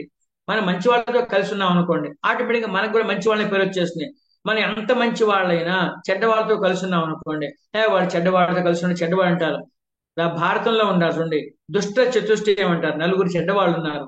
దుష్ట చతుష్ట అని పేరు నలుగురికి: దుర్యోధనుడు, తర్వాత దుశ్శాసనుడు, శకుని, కర్ణుడు. కర్ణుడు మహాదానశీలి, గొప్ప వీరాది వీరుడు. అలాంటి మంచివాడు కూడా దుర్యోధనుడు, దుశ్శాసనుడు, శకుని ఆ ముగ్గురుతో చేయటం వల్ల ఆ దుర్యోధనుడికి చెడ్డ సలహాలు అంటే బాగా ఇష్టం కాబట్టి చెడ్డ సలహాలు ఇవ్వటం వల్ల మంచివాడు కాస్త పొల్యూట్ అయిపోయి చెడ్డవాడిగా పేరు తెచ్చుకున్నాడు. మనం తాడి చెట్టు కింద కూర్చుని పాలు తాగుతున్నా సరే, మనం చూసేది పైన తాడి చెట్టు ఉంటుంది, అక్కడ కళ్ళు ఉంది కాబట్టి కళ్ళు తాగుతున్నాడని చెప్పి అందరూ అనుకుంటారు. మనం ఉండే పరిస్థితులు పిల్లలు బాగుపడాలంటే వాళ్ళకి మంచి ఎన్విరాన్స్ సృష్టించాలి. మంచి స్కూల్లోనో మంచి కాలేజీలోనో చేర్పించాలనుకోండి, మంచి వసతులు బాగా ఉండేది, మంచి గురువులు ఉండేది, వసతులు ఉన్న చోట చేర్పిస్తే ఆటోమేటిక్గా మంచి వాళ్ళు అయిపోతూ ఉంటారు. కాబట్టి అట్రాక్షన్స్ ఉంటూ ఉంటాయి. ఇందువల్ల వ్యక్తిత్వం మనకి మంచి పనులు చేయాలంటే సూక్తులు పాటించాలి, మంచి వాళ్ళ తయారవుతాం. సరే, అది ఒకటే సరిపోదు, మంచి పనులు ఇంకోటి ఉంది. దాని ఏమిటి అంటే వీళ్ళు ఏ, సృజనాత్మకత, క్రియేటివిటీ అంటారు. క్రియేటివిటీ ఎట్లా డెవలప్ చేసుకోవాలంటే దానికి ఒకే ఒక మార్గం, పుస్తకాలు చదవాలి. విష్ణు శర్మ అని ఒక పండితుడు ఉన్నాడు. విష్ణు శర్మ ఒక రాజు, మహారాజు. తన నలుగురు కొడుకులు మహామందమతులు అయిపోయారు. స్కూల్లో జరిపిస్తే, గురుకులంలో జరిపిస్తే వాళ్ళు చదువుకోకుండా ఎక్కడి ఇంటికి వచ్చి ఆశ్రమ రాజభవనంలోకి వచ్చేసారు. అప్పుడు మా హోమ్ ట్యూషన్స్ పెట్టిస్తే అక్కడ కూడా చదువుకోవాలి. అప్పుడు మహారాణి ఉంది, ఏమండి మన పిల్లవాళ్ళు మనకి రాజ్యం ఉంది, వాళ్ళు ఎందుకు చదువుకోవాలి, అక్కర్లేదు, హ్యాపీగా రాజ్యాన్ని అనుభవిస్తారు చదువుకుంటే. వాళ్ళు జులైలాగే పెరిగిపోయారు, అక్కతాయిల్లాగా ఏమీ చదువుకోకుండా బడుద్దాయిలాగా తయారైపోయారు. అప్పుడు మహారాజు పశ్చాత్తాపడి, అరే నేను చనిపోయిన తర్వాత ఈ నా కుమారులు రాజ్యానికి వస్తే వాళ్ళ అమాయకత్వం చూసి శత్రువులు వచ్చి దాడి చేసి వాళ్ళు చంపేస్తారు, నా పిల్లలు కూడా మిగలరు, వంశం నిలదు అని సభ ఏర్పాటు చేసి ఆ సభలో పండితులు అందరూ పిలిచి, అయ్యా నా పిల్లలు అజ్ఞానంతో నేను చేసిన పొరపాటు, అతిగారాపం చేశాను, అతిగారాపం చేయటం వల్ల వాళ్ళు చెడిపోయారు, కాబట్టి దయచేసి నా పిల్లలకి జ్ఞానభిక్ష తక్కువ టైంలో, శాస్త్రాల మొత్తం నేర్చుకునే టైం లేదు కాబట్టి శాస్త్రాల సారాంశాన్ని వాళ్ళకి చెప్పండి, తక్కువ టైంలో నాకు పుత్రభిక్ష పెట్టినంటే. అప్పుడు ఆ మహారాజుకి విష్ణు శర్మ అనే పండితుడు, మహారాజా మీరేం బాధపడవద్దు, నేను 6 నెలల్లోనే సమస్త శాస్త్రాల సారాంశం వచ్చేట్టుగా తయారు చేస్తానని చెప్పి, ప్రతి చేయకపోతే నేను సన్యాసం స్వీకరించానని చెప్పి ప్రతిజ్ఞ చేసి ఆ నలుగురిని పిల్లల్ని తండ్రి తీసుకెళ్తాడు. 2 రోజులు అబ్జర్వ్ చేస్తాడు. వాళ్ళ చిన్నపిల్లల మెంటాలిటీ కాబట్టి కథ అంటే బాగా ఇష్టం. అందువల్ల వాళ్ళ కోసం అయినా రాజకుమారులారా, మన కథలు ఉన్నాయి కదా, అట్లాగే చెట్లు, పావురాలు, జంతువులు, పక్షులు, జంతువులు కూడా మాట్లాడుకుంటూ ఉంటాయి. వాళ్ళకి స్టోరీస్ చెప్పమంటే చెప్తాను, వింటారు. బుద్ధిగా ఒక వారం రోజులకి 10 రోజులకి ఈ స్టోరీస్ అలా చెబుతుంటే వాళ్ళకి అర్థమైపోయింది. కానీ ఆ చెప్పే పద్ధతికి వాళ్ళు వెంటనే ముగ్ధులైపోయి చక్కగా విన్నారు. 6 నెలల్లోనే శాస్త్రాల సారాంశం వచ్చింది. అదే ఇది పంచతంత్రం ఉంటుంటారు, 5 కథలు. ఆ 5 కథలు పంచతంత్రం. కాబట్టి పిల్లలు మామూలుగా అతను ఏం చేశాడు, విష్ణు శర్మ సమస్త శాస్త్రాల్లో ఉన్న సారాంశం అంతా తీసుకొచ్చేసి ఎలా చేయాలి, ఏ సమయంలో ఎలా ప్రవర్తించాలి. మూర్ఖులు ఉన్నారు సమాజం అనేది, రెడ్ కార్పెట్ చిన్నప్పుడు ఇంట్లో ఉన్నట్టు బయటే ఉండదు. సమాజంలో చాలా మంది, అరణ్యంలో అయితే మనకి ఎదుగుండా సింహాలు, పుల్లు, ఏనుగులు, పాములు, ఎలుగుబంట్లు కనిపిస్తూ ఉంటాయి. కానీ ఈ సమాజంలో అందరూ ఒకే రకంగా ఉంటారు. కానీ ఒక్కో చోట వెళ్తూ ఉంటే మనం నేర్చుకున్న తెలివితేటలే, మనం సత్ప్రవర్తనే, మన ధైర్యమే, మన సమయస్ఫూర్తే, మనలో ఉన్న సుగుణాలే మన సైన్యం. ఆ సుగుణాలతో, ధైర్యం అనే కత్తితో వెంటనే క్రమశిక్షణ అనేటువంటి కవచంతో ఆత్మ ఈ సెల్ఫ్ కాన్ఫిడెన్స్, కాబట్టి ఆత్మధైర్యంతో ముందుకు వెళ్ళాలి. అది ఒకటే మార్గం. అందులో చాలా మంది ఉంటారు. ఆ విష్ణు శర్మ పంచతంత్రంలో ఎలా ప్రవర్తించాలి, ఏ సమయం అని చెప్పి అన్ని చక్కగా సమస్త శాస్త్రాల, వేదాల సారాంశాన్ని రాశాడు. కాబట్టి పిల్లలు చక్కగా చిన్న పుస్తకం దొరుకుతుంది, పంచతంత్రం తెచ్చిపెట్టుకుని రోజు ఒక్క 10 నిమిషాల పాటు, ఏదో సమయంలో 10 నిమిషాల పాటు చదువుతూ ఉండటం వల్ల దానికంటే ఇమీడియట్ గా రోజు చదవడం వల్ల మహా బోరుగా ఉంటుంది. బాగా బోర్ వస్తుంది, బోర్ కొడుతుంది. కాబట్టి ఆ బోర్డమ్నెస్ ని తప్పించుకోవడం కోసం 10 నిమిషాలు చదివితే కొత్త విషయాలు తెలుసుకుంటూ ఉంటే మనిషి ఆనందంగా ఉంటుంది, ఉల్లాసం వచ్చేస్తుంది.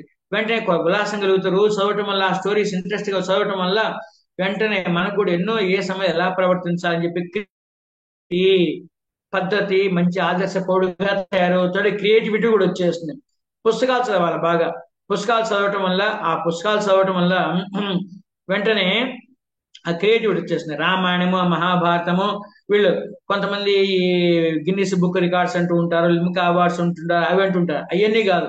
వీక్లీ వన్స్ మాకు ఒక రోజేమో నెట్ లో దొరుకుతుంది అనమాట. అబ్దుల్ కలాం గురించి, ఇంకోళ్ళేమో మోక్షగుండం విశ్వేశ్వరయ్య, ఇంకోసారి ఐన్స్టీన్ గురించి, గొప్పవాడు ఎలాన్ మస్క్ ఎలాంటి వాడు, అతని జీవిత బయోడేటా ఏంటి, అట్లాగే లాల్ బహదూర్ శాస్త్రి ఏంటి, అట్లాగే సర్దార్ వల్లభాయ్ పటేల్, టంగుటూరి ప్రకాశం పంతులు, లాల్ బహదూర్ శాస్త్రి, వీళ్ళందరూ గొప్ప. వారానికి ఒక్కళ్ళ బయోడేటా కొడితే, స్టోరీ అడిగితే వెంటనే వస్తుంది. దానివల్ల వాళ్ళు ఏం చేశారు, వాళ్ళు ఎలా ప్రవర్తించారు.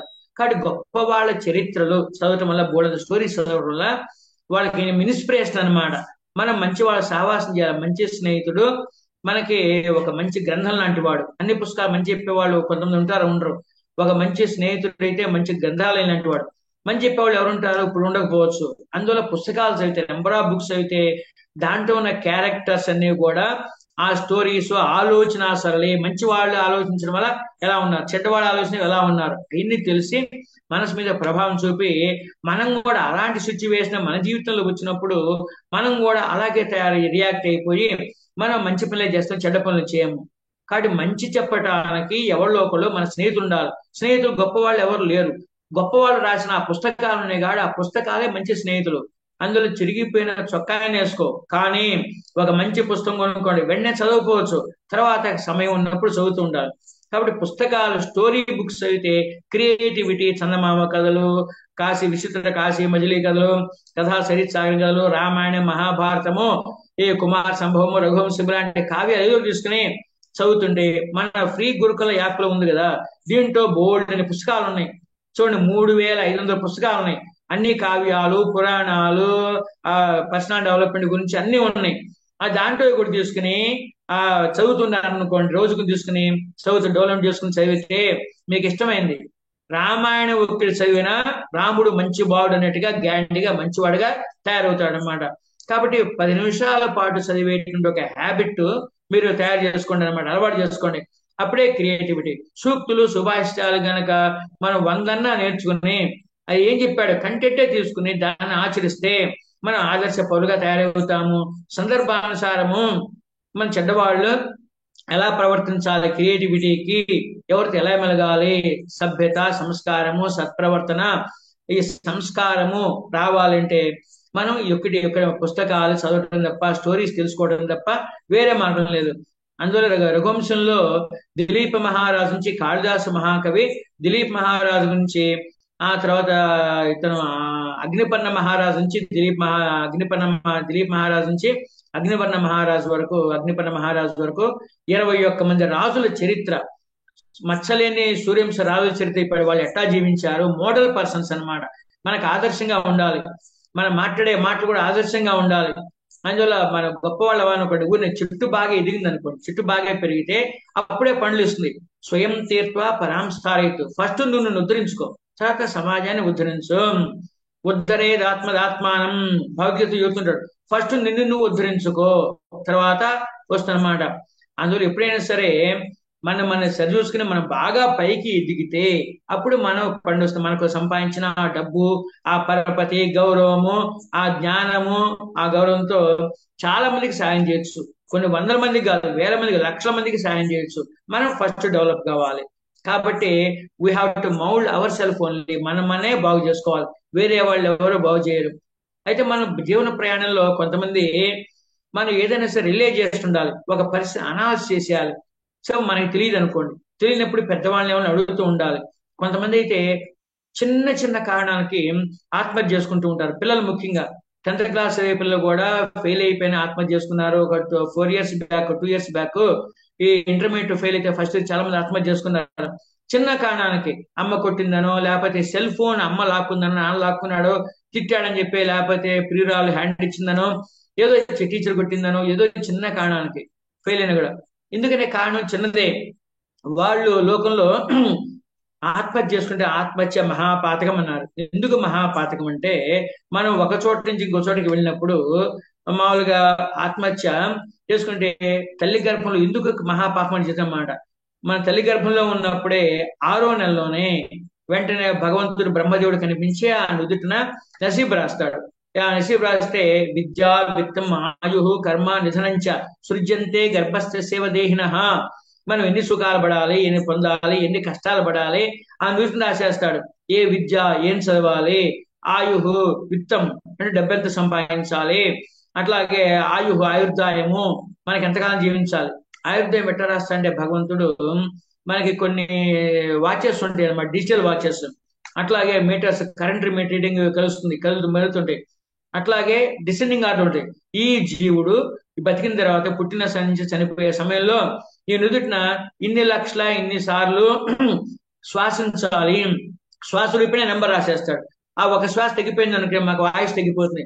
ఆ చివరికి అందువల్ల కొంతమంది అట్లా లక్షల నుంచి వేలకు వచ్చేసింది, వేల నుంచి వందలకు వచ్చేసింది, వందలకు వచ్చేసరికి ఏకశ్వాస వచ్చేస్తుంది. ఎవరైనా సహజంగా మరణిస్తే ఏకశ్వాస వచ్చేస్తుంది అనమాట. అందువల్ల తుది శ్వాస విడిచారు అని రాస్తుంటారు. సరే నిధనం, చనిపోవటం. కాబట్టి ఇన్ని సుఖాలు పొందాలి, నేను కష్టాలు పడాలి అని భగవంతుడు రాస్తే వెంటనే అది ఆ ప్రకారంగా మనకి డిసైడెడ్ అనమాట.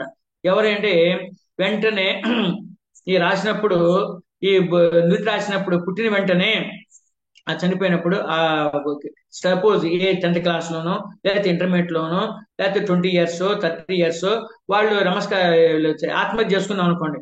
చేసుకుంటే నువ్వు ఆత్మహత్య నువ్వు అనుభవించాల్సిన పనులు ఉన్నాయి కదా, నువ్వు పడాల్సిన కష్టాలు ఉన్నాయి. ఆ కష్టాలు నువ్వు సడన్ గా శరీరాన్ని విత్డ్రా చేసుకుంటే నీ వల్ల అమ్మా నాన్నలు, లేకపోతే గురువులు, స్నేహితులు, బంధువులు, లేదు పెద్దవాడు అయితే కుటుంబ సభ్యులు ఏడుస్తూ ఉంటారు, ఎంతకాలం పాటు బాధపడుతూ ఉంటారు. నీవు లేకపోవడం వల్ల పుత్ర శోకంతో నిరంతరం అంటారు. పుత్రుడు లేక పుత్రికి చనిపోతే తల్లిదండ్రులు జీవితాంతం బాధపడుతూనే ఉంటారు. అట్లా వాళ్ళు ఎంతకాలం బాధపడుతుంటారో వాళ్ళు పడే బాధలు, నువ్వు అనుభవించాల్సిన బాధలు, ప్లస్ నువ్వు కింద జన్మ చేయించావు కదా, చాలా జన్మలు అనుభవించాం కదా, అన్ని జన్మలు చేసిన పాపాలు ఉంటాయి అన్నమాట. పాపాలు తీసుకుని మళ్ళీ కొన్ని తీసుకుంటాడు భగవంతుడు. నెక్స్ట్ జన్మ శరీరం ఇచ్చినప్పుడు మన నుదుటిన ఇంకా కొన్ని కర్మలు, నువ్వు పెండింగ్ ఉన్నట్టు ఈ జన్మలో పెండింగ్ ఉన్న కష్టాలు, నీ వల్ల ఎంతమంది బాధపడ్డారో ఆ కష్టాలు అన్ని రాసి నీ నుదుటిని రాస్తాడు. రాస్తే నెక్స్ట్ జన్మలో పరమ దరిద్రుడుగా ఆ ఇస్తాను, మళ్ళీ నెంబర్ ఇస్తాను.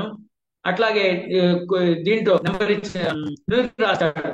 మా పరమ దరిద్రుడుగా, నిష్ఠ దరిద్రుడుగా, చాలా కష్టపడి ఆత్మహత్య మహాభాగం.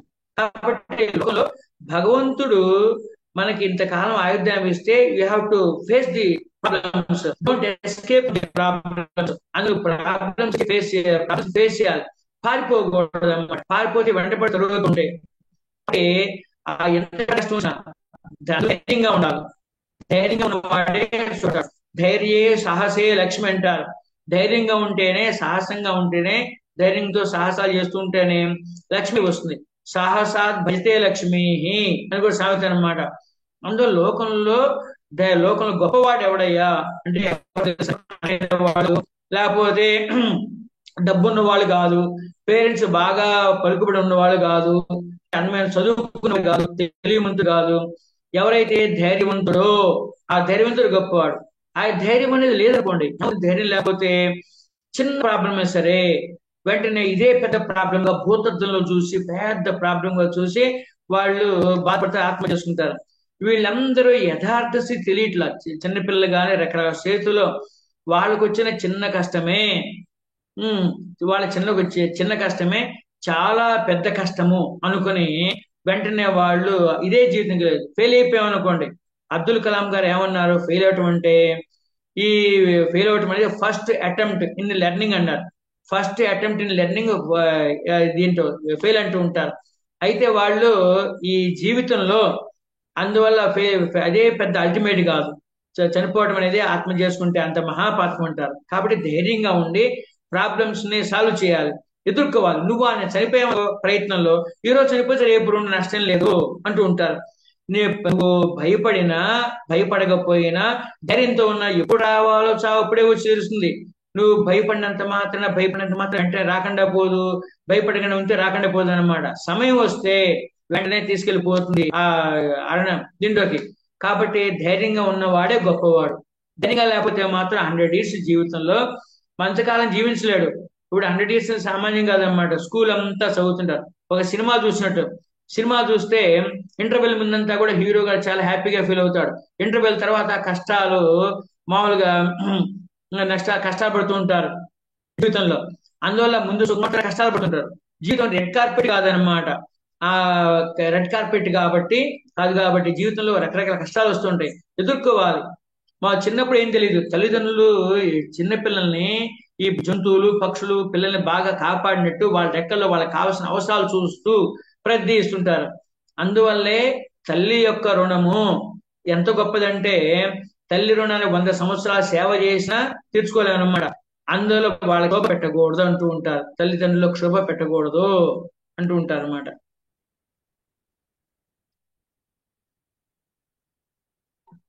అయింది.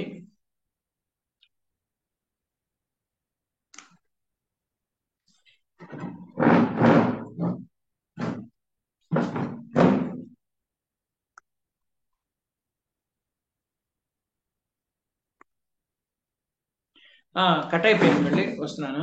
అందువల్ల ధైర్యంగా ఉండాలి, గుర్తుపెట్టుకోండి.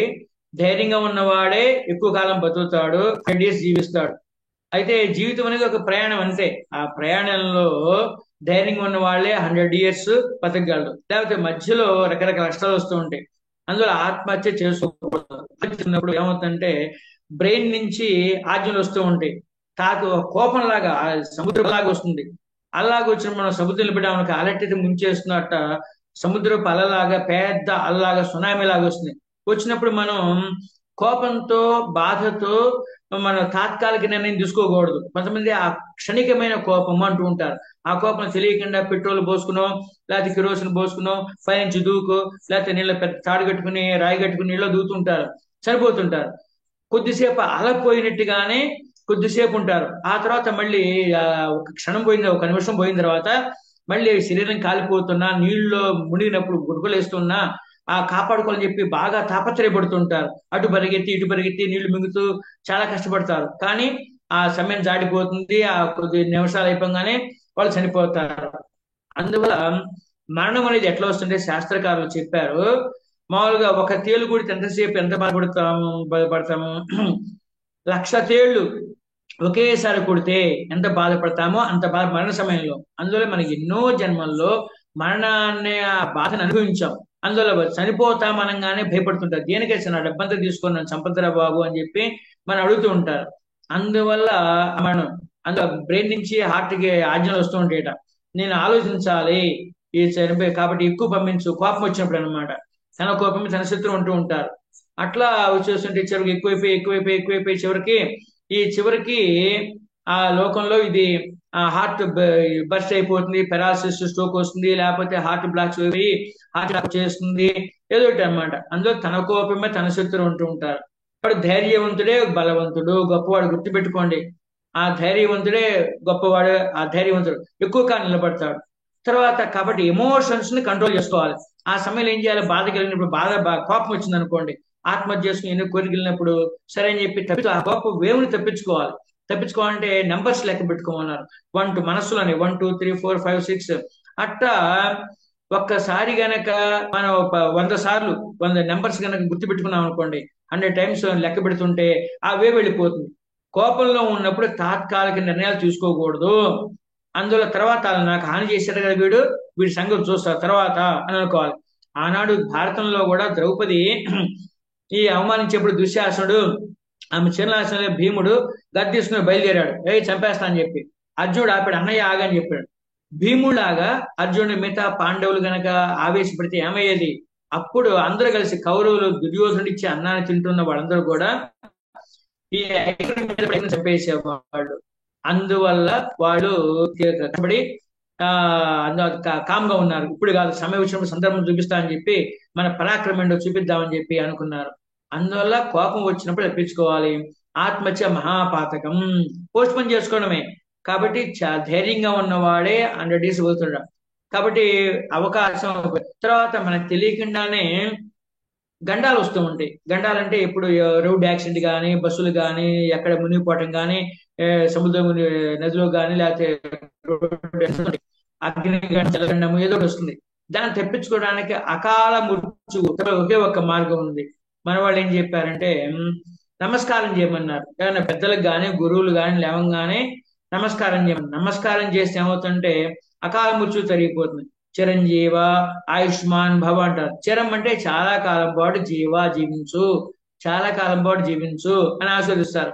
ఆ ఆశీర్వదించిన వాళ్ళు గొప్ప శక్తిమంతులు కాకపోయినా సరే ఎంతో కొంత భక్తి ఉంటుంది. ఆ ఆశీర్వాద బలం 24 అవర్స్ పనిచేస్తుంది. అది ఒక అలవాటుగా పెట్టుకున్నాం అనుకోండి. ప్రతిరోజు పెద్దలకు గురుకు నమస్కారం చేస్తుంటే వాళ్ళు ఆశీర్వదిస్తుంటారు. కాబట్టి ఆ అలవాటు వల్ల మనకి జలగండమో, అగ్నిగండమో, వాహన గండమో వచ్చినప్పుడు కూడా ఆ ముందు మనం నమస్కారం చేసాం అనుకోండి, వాళ్ళ ఆశీర్వాదం వస్తుంది. ఆశీర్వాద బలం వల్ల ప్రాణం పోకుండా గాయాలతో మనం బయటపడతాం అన్నమాట. అందుకోసం నమస్కారం అనేది బ్రహ్మాస్త్రం లాగా మనకి ఆపదల నుంచి, విపత్తుల నుంచి, అంటే ప్రమాదాల నుంచి, అకాల మృత్యు జరగకుండా ఈ గండాల నుంచి కాపాడేది ఒకే ఒక్క మార్గం. వాళ్ళే పెద్దవాళ్ళకి, గురువులకి నమస్కరించాలి. అది చెప్తే కొంతమంది నమ్ముతారు, నమ్మరు. కాబట్టి నీ ఎన్నెందుకురా నీకు, నువ్వు నమస్కారం చెయ్యి, పెద్దలకి నమస్కారం చెయ్యి, నీకు మేలు జరుగుతుంటారు.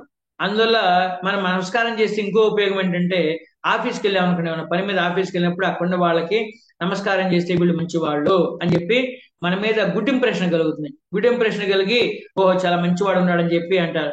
అందుకని మనకి వెంటనే వాళ్ళ పనులు సరే ఆపి పనిచేసి పంపిస్తారు. అట్లా కాకుండా నువ్వు ఏదో గొప్పవాళ్ళు, రాజకీయ నాయకుడు, మినిస్టర్ రికమెండేషన్ లెటర్ తీసుకుని వాళ్ళ మొహాలు కొట్టామనుకో, ఇక ఆ పని చెయ్యి అన్నాం అనుకోండి, అనుకుంటే ఏమవుతుంది, వాళ్ళు చేయను అని చెప్పరు. మళ్ళీ పైనుంచి వాళ్ళకి ఇబ్బంది కలుగుతుంది. కాబట్టి చేస్తాను, ఇప్పుడు బిజీగా ఉన్నాను, కొద్దిసేపు ఆగు అంటారు. అయిపోయేసరికి చివరికి ఏమవుతుంది, ఆ తర్వాత లేట్ అయిపోతుంది. తర్వాత రూల్స్ రెగ్యులేషన్స్ సరిగా లేవు, చేయని అంటూ ఉంటారు. ఎవరినైనా సరే ప్రేమతో గెలవాలి, నమస్కారంతో, వినయంతో గెలవాలి. దానికి కాబట్టి నమస్కారం చేయటం వల్ల నీకు వాళ్ళని కూడా జరిగిపోతుంది. ఏమిటి, ఈ అకాల మృత్యు అనేది తగ్గిపోతుంది, రాదు. తర్వాత నువ్వు గనక ఎమోషన్స్ కంట్రోల్ చేసుకుంటూ ఆత్మహత్య వచ్చినప్పుడు నంబర్స్ లెక్క పెట్టుకుంటే కోపం ఒక వేవ్ లాగా వచ్చి తగ్గిపోతుంది. ఆత్మహత్యలో ఏం నిర్ణయం తీసుకోకూడదు, మహాపాతకం మనం గుర్తుపెట్టుకోండి. అందువల్ల మన శరీరం అనేది చాలా భగవంతుడు ఇచ్చిన ఒక గొప్ప ఒక రోగం అన్నమాట. శరీరాన్ని చాలా కాపాడుకోవాలి మనం. ఇదేం ఆషామాషి కాదు. భగవంతుడు మన శరీరం ఇచ్చాడంటే ఇది శరీర మాధ్యంకులు ధర్మ సాధన ఉంటారు. కుమార సంభవంలో ఈశ్వరుడు బ్రహ్మచారి వేషంలో వచ్చాడు. శరీరమే అన్ని పనులు చేయడానికి ఒక ఇన్స్ట్రుమెంట్ అంటూ ఉంటారు. మనకి కన్నును చూసారా, ఈ కన్ను 500 మెగాపిక్సెల్ కెమెరా. ఇది కూడా 500 మెగాపిక్సెల్ కెమెరా. హృదయంలో ఉన్న ఆత్మ నుంచి, హృదయం నుంచి ఈ పక్కకి 108 న్యూరాన్స్ వెళ్తాయి. ఒక్కొక్క దాని నుంచి 100 న్యూరాన్స్ వెళ్తాయి. మళ్ళీ ఒక్కొక్కటి నుంచి 72,000 న్యూరాన్స్ వెళ్తాయి. అంటే 108 into 100 72,000, దానికి చాలా అన్నమాట, కోట్లు ఇన్నున్నాయి. ఎందుకని, మొత్తంగా బోల్డ్ నెక్స్ట్ న్యూరాన్స్ ఉన్నాయి, దాంట్లో ఇది వస్తుంది. కాబట్టి ఏదైనా సరే ఒక పని చేసినప్పుడు ఎలా ఉండాలి కంట్రోల్లో, దానికి ఫస్ట్ మన మనస్సు గురించి తెలుసుకుంటే సరిపోతుంది. ఆ మనస్సు గురించి ఏమిటంటే మనస్సు కంట్రోల్ పెట్టుకోవాలి. ఎవరైనా సరే మన చెప్పు జాతల్లో ఉంటే మనకి ఎట్లయితే హాయిగా ఉంటుందో మనస్సును కంట్రోల్ ఉన్నాడు గొప్పవాడు. మనస్సు 4 పనులు చేస్తుంది. మనస్సు, చిత్తం, అహంకారం, బుద్ధి అంటారు. మనస్సు అంటే అహంకారము. మనస్సు అంటే మంచి ఆలోచనలు, చెడ్డ ఆలోచనలు ప్రవాహంలాగా వెళ్తుంది మనస్సు. కాబట్టి మంచి చెడు ఆలోచన ప్రవాహంగా కలిగే మనస్సు. ఇంకోటి చిత్తం, జరిగిపోయిన దాన్ని గుర్తు పెట్టుకునేది చిత్తం, జరిగిన దాని నుంచి బాధపడకూడదు అనమాట. తర్వాత బుద్ధి అంటే నిర్ణయాత్మిక బుద్ధి, నిర్ణయం తీసుకునే మనస్సుని బుద్ధి అంటారు. కాబట్టి మంచి నిర్ణయం తీసుకునే బుద్ధి. అహంకారం, అహం అంటే నేనే, ఆకారం అంటే మన అహంకారానికి ఇగువ ఉన్న మనస్సుని అహంకారం అంటూ ఉంటారు, నేనే గొప్ప అంటూ ఉంటారు. కాబట్టి ఈ 4 పనులు చేస్తుంది అనమాట. ఈగోతో ఉన్న మనస్సుని అహంకారం అని, నిర్ణయం తీసుకునే మనస్సుని బుద్ధి అని, గుర్తు పెట్టుకునే దాన్ని చిత్తం అని, ఆలోచన ప్రవాహం అనమాట. కాబట్టి బుద్ధి మనస్సు మాట వినకూడదు. ఇది ఏం చేస్తుంటే ఈ గుర్రాలు మన శరీరం అనేది రథంతో పోల్చారు. రథంతో పోలిస్తే ఆ రథంతో ఉన్నటువంటి రథాన్ని గుర్రాలు లాంటివి 5 గుర్రాలు లాంటివి పంచేంద్రియాలు. కన్ను, ముక్కు, నోరు, చెవి, చర్మం ఇంద్రియాలు. ఈ ఇంద్రియాలు ఈ గుర్రాలు ఎట్లయితే పరిగెత్తుంటాయో ఇంద్రియాలు ప్రాపంచిక సుఖాల కోసం పరిగెత్తుంటాయి. సుఖాలు అనుభవించాలి. మంచేదో మంచేదో చెడు మంచి చెడు దానికి ఆలోచించదు. కాబట్టి ప్రవహిస్తూనే ఉంటుంది. ఆ మంచి ఆలోచన చెడ్డ ఆలోచన లేకుండా వెళ్ళిపోతూనే ఉంటుంది. అందులో ఏం చేయాలి? మనసుని కంట్రోల్ చేసుకోవాలి. గుర్రాలు పగ్గాలు ఉంటాయి కదా, పగ్గాలే ఇదన్నమాట మనస్సులు, ఆలోచనలు. కాబట్టి ఇంద్రియాలేమో గుర్రాలు లాంటివి, మనస్సు ఏమో ఆలోచనలేమో పగ్గాలు లాంటివి. బుద్ధి సారథి, ఆత్మ ఈ లోపల రథంలో కూర్చున్న వ్యక్తి అన్నమాట. అందులో ఏం చేసే మనస్సు మన మనస్సు ఏం చేస్తుంటే తల్లి ఏం చేస్తుంది? స్కూల్కి తీసుకెళ్ళి ఒక పిల్లవాడిని దాంట్లో బడ్డీ కొట్టు కనిపిస్తే కిరాణా షాప్ దగ్గర తీసుకెళ్తే వాడిని కొనిపిస్తుంది అనమాట. అవి ఇవి కొనిపెడదు. పిల్లాడు చూడంగానే అవి కావాలి ఇవి కావాలంటాడు. వాడికి హాని చేస్తాయి. చాక్లెట్ కానీ లేకపోతే ఐస్ క్రీమ్ తింటే హాని చేస్తుంది అని చెప్పి తల్లికి తెలుసు. ఏది ఇవ్వచ్చు ఏది ఇవ్వకూడదో తెలుసు కాబట్టి అందువల్ల వద్దుంటుంది. కానీ వాడి పిల్లవాడి గిల్లలు కొట్టుకుంటాడు, కింద పడి ఓ గద్ద వేస్తాడు, ఏడుస్తాడు అనమాట. అప్పుడు ఒక్కడి పీగుతుంది అనమాట. ఇక దెబ్బకి ఆరున్నక్క రాగొందుకుని వాడు సరిగ్గా ఉంటాడు. అయితే అప్పుడు వీడు అందులో మనస్సు తాత్కాలిక సుఖాలు కూడా పెరుగుతుంది. మంచి చెడు దానికి అనవసరం. ప్రస్తుత సుఖం ఎంజాయ్ చేయి, తర్వాత సంగతి తర్వాత చూద్దాం, ఎంజాయ్ ఫస్ట్ అంటుంది అనమాట. కానీ బుద్ధి ఏం చేస్తుంది? మనస్సు తల్లి లాంటిది. తల్లి ఏం చేస్తే పిల్లవాడిని కంట్రోల్ చేసినట్టుగా బుద్ధి నాయన తినకూడదు తప్పురా, వద్దు వద్దు అని చెప్పి బుద్ధి చెబుతుంటది. బుద్ధే మన తల్లి లాంటిది. తల్లి లాంటి గిరిజామతి అన్న శాస్త్రం అన్నమాట. మతి ఎవరు? బుద్ధి అంటే సాక్షాత్ గిరిజాదేవి. మనస్సు కూడా ఎవరు? సాక్షాత్ ఈశ్వర సర్వభూతానాం హృద్దేశే అర్జున తిష్టతి అంటూ ఉంటాడు. మనస్సే, ఈ మనస్సే సాక్షాత్ ఇంద్రియాణం మనస్యాస్మి అంటాడు కృష్ణుడు భగవద్గీతలో. ఇంద్రియాల్లో మనస్సు అంటూ ఉంటాడు. కాబట్టి ఆ మనస్సుని మాట వినకూడదు. తల్లి లాంటి బుద్ధి మాటే వినాలి. మంచి ఏదో చెడేదో చెబుతూ ఉంటుంది. కాబట్టి చెడు వినకుండా మంచి మాట, తల్లి లాంటి బుద్ధి మాట వింటేనే వాడి సరైన మార్గంలో వెళ్తూ ఉంటాడు. అందువల్ల పెద్దలు చెప్పే మాట మంచి చెప్పాడు. కాబట్టి చదువుకున్నప్పుడు మనిషి లక్ష్యం ఏమీ లేదు, మానవ సేవే. మా ఎంత చదువుకున్నా సరే, ఎన్నో పుస్తకాలు, 1,000 పుస్తకాలు చదివావయ్యా. దానివల్ల నేను కష్టం ఏంటంటే వ్యాస మహర్షి చెప్పాడు పరోపగా దాన్ని ఏమంటాడంటే శ్లోకార్థేన ప్రవక్ష్యామి యదుక్తం గ్రంథకోటిభి పరోపకార పుణ్యాయ పాపాయ పరపేణం. 1,000 పుస్తకాలు చెప్పిన సారాంశాలు ఒక్క వాక్యం జీవితాన్ని వినమయ్యా. ఇతరులకు మేలు చేస్తే పుణ్యం, ఇతరులకు హాని చేసావనుకో పాపం వస్తుంది. కాబట్టి నీ కర్మకు నువ్వే బాధ్యుడివే, వేరే ఎవరెవరు కాదు. అవశ్యం అనుభోక్తుయం కృతం కర్మ శుభాశుభం. మంచైనా చెడైనా నువ్వు చేసి నువ్వే అనిపించాలి. హరేణాపి బ్రహ్మణాపి సురేరేపి లలాట లిఖితారేఖ పరిమాస్తున్న శక్యతే. నుటి మీద రాసిన రాత ఎవరు తప్పించలేరు. అందులో మన వాళ్ళు ఏం చెప్పారంటే మనకి వీడియో గేమ్ ఆడుతుంటారు కొంతమంది. ఒక చోటకి వెళ్ళంగానే ఆ గడిలో ఒక జంతు వెళ్ళంగానే ఒక చోట తలుపు ఓపెన్ అవుతుంది, మిగతా తలుపులన్నీ మూసిపోతాయి. ఇంకో చోట వెళ్ళంగానే అక్కడ ఓపెన్ అయిపోతుంది, అది ఓపెన్ అవుతుంది, మిగతా మూసిపోతాయి. అట్లా ఎక్కడికి వెళ్ళాలో ఆ ద్వారం ఓపెన్ అవుతాయి, మిగతా క్లోజ్ అవుతాయి. అట్లా జీవితంలో బుద్ధి కర్మానుసారిణి. బుద్ధి నిర్ణయం తీసుకునే మనసు బుద్ధి అని చెప్పాం కదా. ఆ బుద్ధి కర్మ అనుసారిణి, మన కర్మల్ని అనుసరిస్తుంది. ఏ కర్మలు పూర్వజన్మలో చేసిన ఏ కర్మలు అయితే ఉన్నాయో అట్లాగే ఈ ఈ జన్మలో చేసిన కర్మల్ని అనుసరిస్తుంది. కాబట్టి మనకి ఏది ప్రాప్తమో అది భగవంతుడు చెబుతూ ఉంటాడు అన్నమాట. ఆ బుద్ధి రాశి ప్రకారంగా నిర్ణయం తీసుకుంటాం. మనకు ఒక ఆలోచన వచ్చింది అంటే భగవత్ ప్రేరణ. మంచి కాలం వచ్చింది, మంచి ఆలోచనలు వస్తాయి. చెడిపోయే సమయం వచ్చింది, చెడ్డ ఆలోచనలు వస్తాయి. కాబట్టి మంచి ఆలోచనలు చెడ్డ ఆలోచనలు వస్తే భగవంతుడే రాసిన ప్రకారంగా ఆలోచన వస్తుంది. అందులో బుద్ధి కర్మానుసారని. బుద్ధి మనకి ఏమి జరగాలని రాసి పెట్టుందో ఆలోచనలు వచ్చి ఆ ప్రకారంగా మనం ఆచరించి పనులు చేసి ఆ కష్టాల సుఖాలు ఉంటుంది. ప్రతి వాడికి సుఖపడే కాలము కష్టపడే కాలం వస్తుంది. ఫర్ రాముడు ఉన్నాడు. రాముడు సాక్షాత్ విష్ణుమూర్తి అవతారం ఉన్నాడు, భూమి మీద జన్మించాడు. విష్ణుమూర్తి 100% ఎనర్జీ వైకుంఠంలో ఉంటే 7% ఎనర్జీ విష్ణుమూర్తిలోంచి వచ్చింది రాముడుగా. కృష్ణుడు అయితే 14% ఎనర్జీ వచ్చింది విష్ణుమూర్తిలోంచి. అందులో చిన్నప్పటి నుంచి పాలు తాగే వయసు నుంచి వాళ్ళు మహా గొప్ప గొప్ప పనులు చేశాడు కృష్ణుడు. అయితే ఆ రాముడు తెలియదా ప్రాణంతో ఉన్న ఈ బంగారు జింక ఉండదు. బంగారంతో చేస్తే ఒక బొమ్మ ఉంటుంది, బంగారంతో చేసింది. కానీ ప్రాణంతో ఉండే బొమ్మ ఉండదు కానీ తెలియదు, జింక ఉండదని తెలియదు కదా. తెలియదా? విష్ణు మనకంటే తెలియదు అజ్ఞానం. రాముడు తెలియదు. సీత తెమ్మనంగానే బంగారు జింకులు తీసుకురమ్మనగానే కనిపెట్టలేక అప్పటి నుంచి కష్టపాలన స్టార్ట్ అయిపోయింది రాముడికి. ఇక రావణాసుని సంహరించాలి, జగత్ కళ్యాణం. ఇక అట్లా వెంట వెళ్ళిపోయాడు. ఈ రావణాసుడు వధ అయిపోయింది. కష్టపడినా ఫైనల్ గా జగత్ కళ్యాణం జరిగింది. అందువల్ల ధర్మరాజు జోదం ఆడటం తెలియదా, వద్దు వద్దు అంటూనే ఉన్నాడు. ధృతరాష్ట్రుడు ఏదోలా సరదాగా ఆడుకోండి, సరదాగా ఆడుకోండి అని చెప్పి ప్రేరేపించాడు. రాజ్యాన్ని కుట్టేయాలని చెప్పి ధృతరాష్ట్రుడు ప్రేరేపించాడు. ఈ సరదాగా మీరందరూ ఆడుకోండి జోదము అన్నాడు. అందువల్ల ధర్మరాజు యమధర్మరాజు అంశ జన్మించాడు. అలాంటి వాడు జోదం ఆడటం వల్ల అనర్థం వస్తుంది తెలియదా. ఆడాడు. కర్మ తోచుకొచ్చినప్పుడు ఎవరేం చేయరు. ఎవరి మాట రుచించవు, ఎవరి మాట వినరు. బుద్ధి మందకి వస్తుంది. బుద్ధయ కుబ్జగామిన్య భవంతి అంటే సంప్రాప్తే, అంటే యముడు ఈ సమయం వచ్చినప్పుడు, కష్టకాలం స్టార్ట్ అయినప్పుడు ఉంది. కాబట్టి మనం తప్పించుకోలేనప్పుడు, కష్టకాలం వచ్చి బ్యాడ్ పీరియడ్ జరుగుతున్నప్పుడు మనం నోరు మూసుకొని అనుభవించడం తప్ప వేరే మార్గం ఏం లేదు. అందువల్ల మనం భగవంతుడు మన పక్షానే ఉండాలి. అంటే ఏమిటి అంటే భగవంతుడు ధర్మపక్షపాతి. మనం ధర్మాన్ని ఎవరైతే గట్టిగా ఉన్న ధర్మం అంటే లేదు, డ్యూటీ సింపుల్ గా నీ డ్యూటీ నువ్వు చేయి. విద్యార్థివా నువ్వు డ్యూటీ బాగా చేయి. చిన్నప్పుడు బాగా కష్టపడితే పెద్ద అయిన తర్వాత మంచి ఉద్యోగం వచ్చేస్తుంది. బాగా చదివితే చదువులో రాణింపు వస్తుంది. బాగా చదివితే ఫస్ట్ రికగ్నేషన్ వస్తుంది. బాగా చదివితే ఆ స్కూల్ టీచర్ బాగా చదివాడు అని చెప్పి గుర్తిస్తాడు. పక్క టీచర్లు చదువుతూ ఉంటాడు. పక్క స్కూల్స్ పలానా ర్యాంక్ ఉన్నాడు, బాగా చదువుతాడు, మెరిట్ అంటూ ఉంటాడు. అందువల్ల మంచి ప్రతిభా అవార్డులు కూడా వస్తూ ఉంటాయి అనమాట. ఫస్ట్ నువ్వు చదివే టాలెంట్ అని రికగ్నైజ్ చేస్తారు. రికగ్నైజ్ వస్తుంది. తర్వాత రిప్యుటేషన్, ఒకళ్ళు తెలిసి రిప్యుటేషన్ వస్తున్నాయి.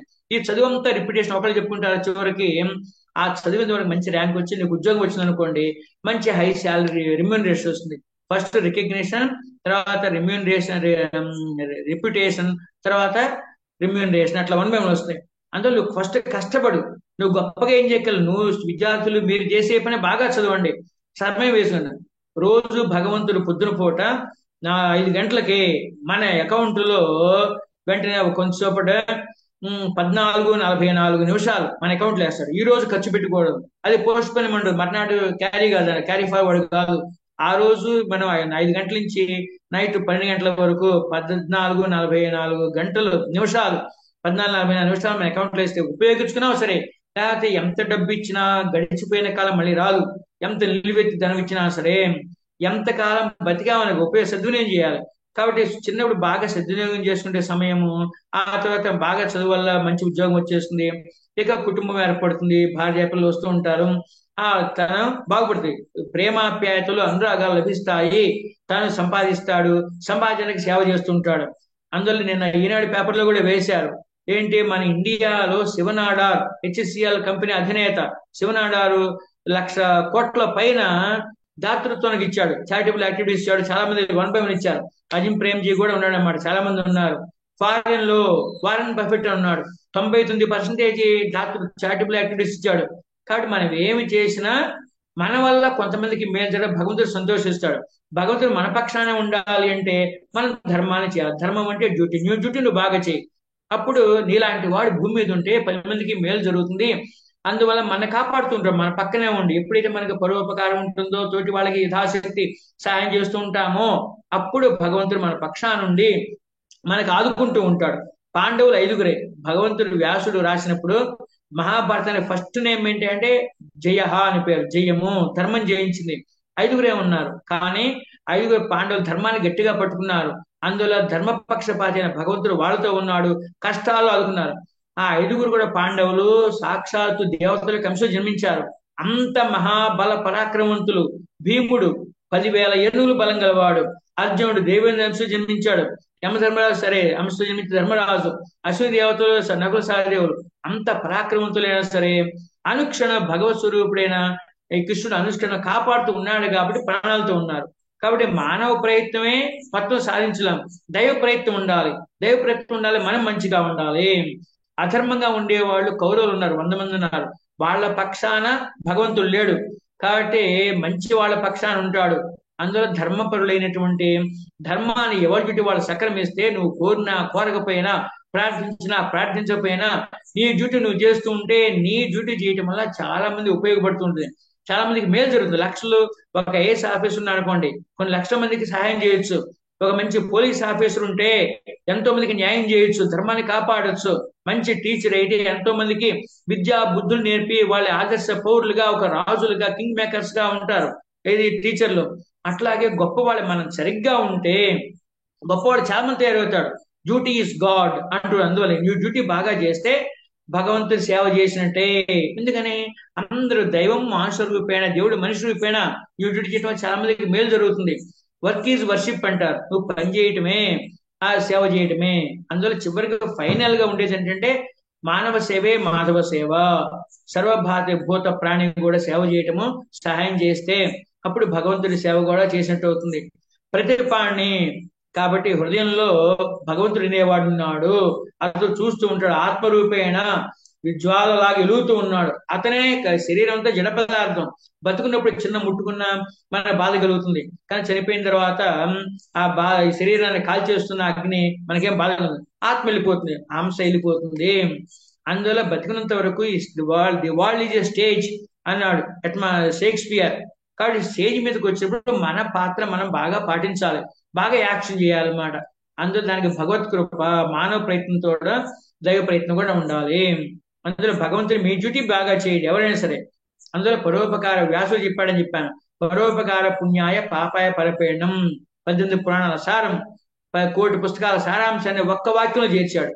ఇతరులకు సహాయం చేస్తే నీకు పుణ్యం వస్తుంది, ఇతరులకు గనక హాని చేస్తే నీకు పాపం వస్తుంది. పుణ్య పాపాలే నీ ఆస్తులు, గుర్తుపెట్టుకో. ఆ పుణ్య పాపాలే మెయిన్. కాబట్టి చిన్నప్పుడు బాగా చదువుకోవాలి, యవ్వనంలో సుఖాన్ని అనుభవించాలి, వార్ధక్యంలో మంచి కోసం, నెక్స్ట్ జన్మ కోసం మంచి ప్రయత్నాలు చేయాలి, మంచి పనులు చేయాలి, భగవద్ధ్యానం చేయాలి. అట్లా మానవ జీవితం అనేది ఎన్నో జన్మల నుంచి మనకు వచ్చింది. ఫస్ట్ మన జన్మ ఈ క్రిమికీటగా మామూలు చెట్లుగా జన్మించాం, 30 లక్షల జన్మగా జన్మించాం. దాని తర్వాత ఎక్వాటిక్ కెనాల్స్ గా చేపల వాటిగా 9 లక్షలు జన్మించాం. దాని తర్వాత క్రిమి కీటకాలుగా 11 లక్షల జన్మ జన్మించాం. దాని తర్వాత పక్షులుగా ఈ 10 లక్షలు జన్మించాం. తర్వాత పశువులుగా 20 లక్షలు జన్మించాం, పశు జాతులు అన్నమాట. ఆ పశు జన్మించే మానవ జన్మగా వచ్చాము. ఇది 44 లక్షల మంది ఉన్నారు. ఒక అందులో కళ్ళు, ముక్కు ఒకే రకంగా ఉన్న మనిషి పోలిన బస్సులో ఆకారాలు, ఫీచర్స్ వేరుగా ఉంటాయి. ఇందువల్ల వీళ్ళు కాబట్టి జంతువునాం నరజన్మ దుర్లభం. భగవంతుడు మనకిచ్చిన శరీరం అనే సాధనంతో మంచి పనులు చేయాలి. అందులో తల్లిదండ్రులు, గురువులు, చదువుకిటే శిష్య పాపం గురువు రోజు అంటారు. గురువులు కూడా మంచి చెప్పకపోతే శిష్యులకి వెంటనే పాపం వచ్చేస్తుంది, శిష్యులు చేసే పాపం గురువుకి వచ్చేస్తుంది. అందువల్ల మంచి విద్య ఒకటే కాదు, విద్యతో పాటు సంస్కారము, పద్ధతి కూడా నేర్పాలి పిల్లలకి. లేకపోతే వాళ్ళు చేసిన పాపాలు గురువులు కూడా వస్తున్నాయి. చెప్పినా విలేదు అనుకోండి, వాళ్ళ పాపం వాళ్ళకి వచ్చేస్తుంది. భార్యాభర్తల్లో భార్య పాపం చేస్తే సగం మొగుడికి వెళ్ళిపోతుంది. భార్య పుణ్యం చేస్తే మొత్తం ఆమె పుణ్యం తీసుకుంటుంది. భర్త పాపం చేస్తే మొత్తం మొగుడికి వెళ్ళిపోతుంది పాపం అంతా. పుణ్యం చేస్తే మాత్రము ఆ భార్యకి సగం వచ్చేస్తుంది, మొగుడి పుణ్యంలో సగం వచ్చేస్తుంది. అందులో ఏమవుతారు, చివరికి ఈమె 1.5 పుణ్యవతి అవుతుంది, వీడు 1.5 పాపం అవుతాడు. ఈమెమో స్వర్గానికి అన్నారు. అందువల్ల పెళ్ళైన వాళ్ళకి గృహస్థ ధర్మంలో ఆచరించాలి అంటుంటారు. గృహస్థుడు, హౌస్ హోల్డర్, దాంట్లో అతి ధర్మముఖిగా అతిథులకి అన్నం పెట్టాలి. ప్రతిరోజు అన్నదానం చేయాలి. అన్నదానం చేసామనుకో, మధ్యాహ్నం పూట అన్నం పెట్టామనుకో, పొద్దు నుంచి అంతవరకు చేసినట్టు అన్న యజమాని చేసినటువంటి పాపం అంతా కూడా అన్నం తిన్న యజమానికి వెళ్ళిపోతుంది. అందువల్ల భోజనాంతే ఫలం అన్నారు. భోజనం చేసిన తర్వాత అన్నం పెట్టిన వాడికి పుణ్యం ఏదో పండో ఫలం ఏదో తెచ్చి రావాలి. ఇచ్చేస్తే వాడికి అన్నదానం చేసే పుణ్యం వస్తుంది. వాడు తీసుకున్న పాపం వాడి నుంచి మనకు వచ్చిన పాపం మళ్ళీ వాడికి వెళ్ళిపోతుంది అనమాట. ఎంతమందికి ఆ విషయం తెలియదు కాబట్టి. అందులో లోకంలో పెద్దలు ఏం చెప్పారు, కొంతమంది డబ్బు బాగా వృధా అయిపోతుంది, ఆ నీరు బాగా ఖర్చు పెడితే డబ్బు కూడా వృధా అయిపోతుంది. డబ్బు వృధా కాకూడదంటే ఎంతవరకు నీరు అవసరమో అంతవరకు ఉపయోగించండి. ఎక్కువ నీరు ఉపయోగిస్తే అది వృధా అయిపోతుంది అనమాట. అందువల్ల పిల్లలు బాగుండాల్సి, తల్లిదండ్రులు కొంతమంది, అబ్దుల్ కలాం గారు చెప్పారు, నా పిల్లలు మీరు గనక మీ నాన్న ఈ డబ్బుతో అన్యాయంగా లంచాలు తీసుకుని ఆ లంచాల డబ్బుతో, అన్యాయం డబ్బుతో సంపాదించాం ఆ కొన్న కార్లు ఎక్కదు, అయితే ఆ పాపం మీకు కూడా వస్తుంది అని చెప్పాను అనమాట. కాబట్టి లోకంలో మనం మంచిగా ఉండాలి అంటే దానికి ఒకే ఒక మార్గం, భగవంతుడు, తల్లిదండ్రుల మాట వినాలి, పిల్లలు గురువులు మాట వినాలి. అందువల్లే భగవంతుడు దైవం మాసిపోయిన దేవుడు మాతృ దేవో భవ, పితృ దేవో భవ, ఆచార్య దేవో భవ, అతిథి దేవో భవ అంటూ ఉంటారు. వాళ్ళు దేవతలే, మన వెల్ విషర్స్ కాబట్టి. అందువల్ల మీరు తప్పనిసరిగా పెద్దల పెద్దల మాట, తల్లిదండ్రుల మాట వింటేనే ప్రయోజకులు అవుతారు. కాబట్టి ఎందుకని వాళ్ళే మన వెల్ విషర్స్. తల్లికి ఒకసారి నమస్కారం చేసామని ఎంత పుణ్యం వస్తుంది తెలుసా పిల్లలు? మీరు ఆ అవకాశాన్ని రోజు మీరు మొహమాటానికి పోకుండా అమ్మా నాన్నకి నమస్కరించిన పాదాలకి. అందువల్ల ఏమంటాడు, భూ ప్రదక్షిణ షట్కేన కాశీ యాత్ర అవితేనచ్చ సేతు స్నాన శతైర్యశ్చ తత్ఫలం మాతృవందనే అని శాస్త్రం. అంటే సముద్ర స్నానం 100 సార్లు చేస్తే ఎంత పుణ్యం వస్తుందో అంత పుణ్యము, కాశీకి 1000 సార్లు వెళ్తే ఎంత పుణ్యం వస్తుందో అంత పుణ్యము, ఇంకోటి భూమిని 6 సార్లు ప్రదక్షిణ చేస్తే ఎంత పుణ్యము. శాటిలైట్ లాగా తిరగడం కాదు. ఈ వినాయక చవితి అప్పుడు వస్తుందన్నమాట. ఆ వినాయకుడికి తన కుమారస్వామికి పోటీ వచ్చినప్పుడు ఆ భూమి మీద ఎన్ని పుణ్యక్షేత్రాలు ఉన్నాయో ఆ పుణ్యక్షేత్రాలు దిగి ఆ నదిలోనో చెరువులో స్నానం చేసి ఆ క్షేత్రంలో ఉన్న అధిష్టాన దేవుడు దేవతలు చూసి మళ్ళీ వెళ్ళనమాట. అట్టా మొత్తం 6 సార్లు ప్రదక్షిణ చేయటము ఇవన్నీ. కాబట్టి అంత పుణ్యం వచ్చేస్తుంది మీకు. ఒక్కసారి తల్లికి నమస్కరిస్తేనే అంత పుణ్యం వస్తుంది. రోజు నమస్కరించారనుకో అంతో పుణ్యం వచ్చేస్తుంది. కాబట్టి పిల్లలు 10 సంవత్సరాల లోపు చేసేటువంటి పుణ్య పాపాలంతా తల్లిదండ్రులకు వెళ్తాయి. 10 సంవత్సరాలు దాటిన చేసే పుణ్య పాపాలంతా పిల్లకి వెళ్తాయి. అందువల్ల మీరు చిన్నప్పుడే తల్లిదండ్రుల మాట వినాలంటే వాళ్ళకంటే గొప్ప వాళ్ళు దైవాలు ఎవరు లేరు, దైవ స్వరూపులు, వెల్ విషర్స్. అందువల్ల వాళ్ళ మాటలు వినాలి, ప్రయోజకులు కావాలి. ప్రయోజకులైతే గొప్ప వాళ్ళైతే మీ పేరు చిరస్థాయిగా ఉంటుంది జీవితంలో. మీ చరిత్రలో మీ పేరు నిలిచిపోతుంది, మీకంటూ ఒక ఎంటిటీ వస్తుంది. అందువల్ల మీ వంశం కూడా డెవలప్ అవుతుంది. కాబట్టి చనిపోతూ ఉంటారు, పుడుతూ ఉంటారు, అందరూ కాకులు జనాభాలాగా చనిపోవడం పుట్టం కాదు. మనకంటూ ఒక ప్రత్యేకమైన పుట చరిత్రలో ఉండాలి. మనకంటూ ఒక ఎంటిటీ ఉండాలన్నమాట. తల్లిదండ్రులు గొప్పవాళ్ళే కావచ్చు, మన గొప్పదని శరీరం, దీని ద్వారా ఏమి సాధించాము. అందులో ప్రతి వాళ్ళు శరీరం అనే సాధనాన్ని ఉపయోగించుకుని బాగా చదివి ప్రయోజకులై గొప్ప వాళ్ళే వాళ్ళు బాగుపడుతూ సమాజానికి కూడా బాగు చేయండి, చేసినంత వరకు చేసినంత వరకు సహాయం చేయండి అని చెప్పి పిల్లలందరినీ కూడా ఆస్వాదిస్తున్నాను. చిరంజీవుల ఆశీర్వాదం. పెద్దలకి నమస్కారం. స్వస్తి.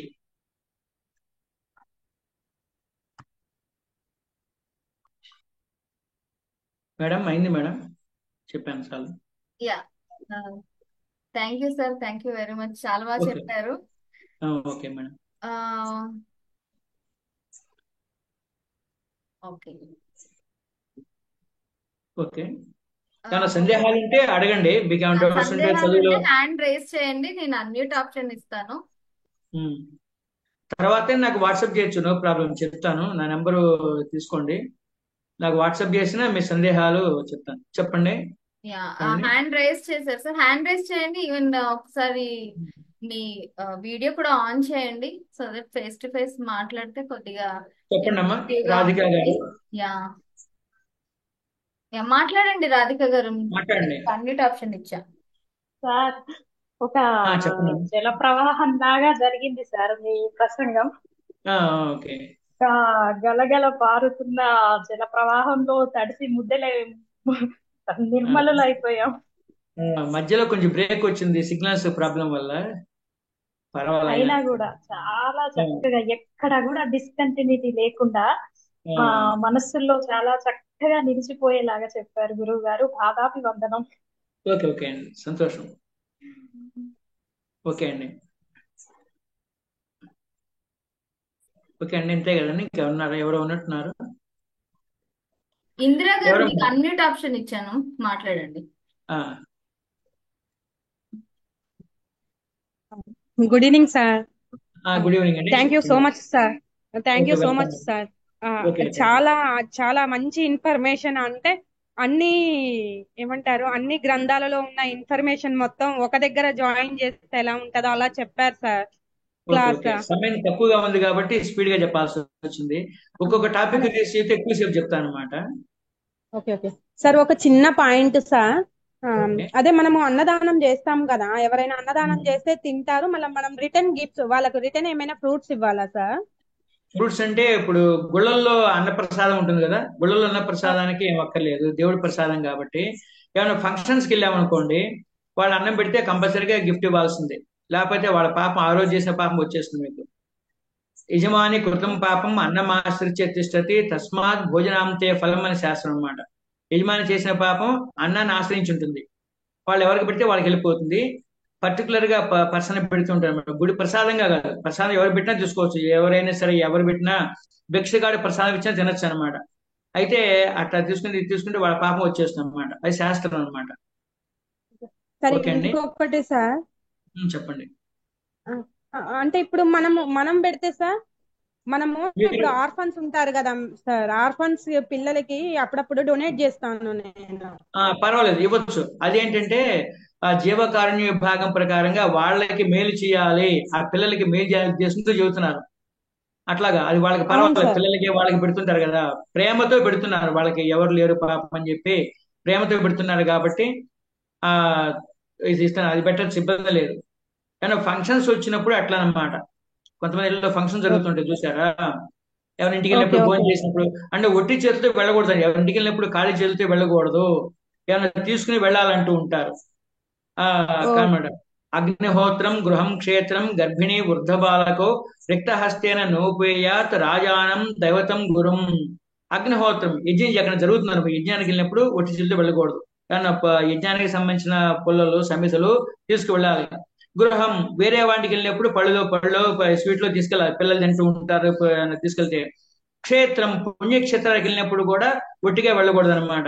గర్భిణి ఎవరింటో గర్భిణి ఉందనుకోండి, వాళ్ళకు కూడా ఒట్టి వాళ్ళని తినాలనిపిస్తుంది కాబట్టి ఏమైనా తినేవి తీసుకెళ్ళాలి.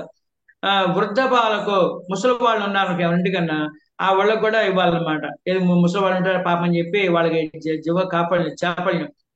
బాలకు చిన్నపిల్లలు ఉన్న ఇంటి దగ్గర కూడా చాకరీ. మీరు చిన్నపిల్లల దగ్గరికి ఉన్న ఇంట్లో తెలిసి కూడా ఏమీ తీసుకెళ్లేదు అనుకోండి, ఈ అంకులు ఈ ఆంటీ ఏమీ తేలేదు, మాకు మొహమాటం లేకుండా మన ముందే అంటారన్నమాట.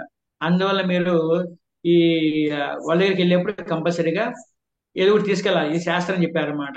ఒక చోటుకి వెళ్ళినప్పుడు ఖాళీ చేతులతో వెళ్ళకూడదు అనే సాంప్రదాయం పెట్టారు. గృహస్థుల ధర్మం. ఆ పిల్లవాళ్ళు పెళ్లి కాని వాళ్ళు పర్వాలేదు తీసుకెళ్ళని చెప్పి పెద్ద పట్టించుకోరు. పెళ్ళైన వాళ్ళు మాత్రం కంపల్సరీగా ఈ సన్నివేశాల్లో తీసుకువెళ్లాల్సింది. ఇంకా అండి. Okay okay thank you so much sir, చాలా మంచి ఇన్ఫర్మేషన్ ఇచ్చారు నాకు. ఇంకా కొంతమంది అయితే పొద్దున్నపూట వాకింగ్ వెళ్తూ రోడ్డు పక్కన చెట్లకు పూలు కోసుకుంటూ ఉంటారు. ఇది ఫ్రీగా దొరికిన అడగకుండా తీసుకుంటూ ఉంటారు అనమాట. అదంతా పాపం గరుడ పురాణాలు చెబుతూ ఉంటారు. అడగకుండా పర్మిషన్ లేకుండా రోడ్లో ఉన్న పూలు తీసుకుని పూజ చేశారనుకోండి, నెక్స్ట్ జన్మలో వాళ్ళకి కోతి జన్మ, అరణ్యంలో కోతి జన్మ వస్తుందట గరుడ పురాణం ప్రకారంగా.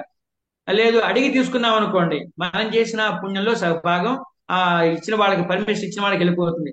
డబ్బుతో కొనుక్కుని మనం చేసి ఇంట్లో గాని పెరట్లో పండి గాని కాసిని గాని కొనుక్కుని చేసుకున్నాం, ఆ పుణ్యం మొత్తం మనకే వచ్చేస్తుంది.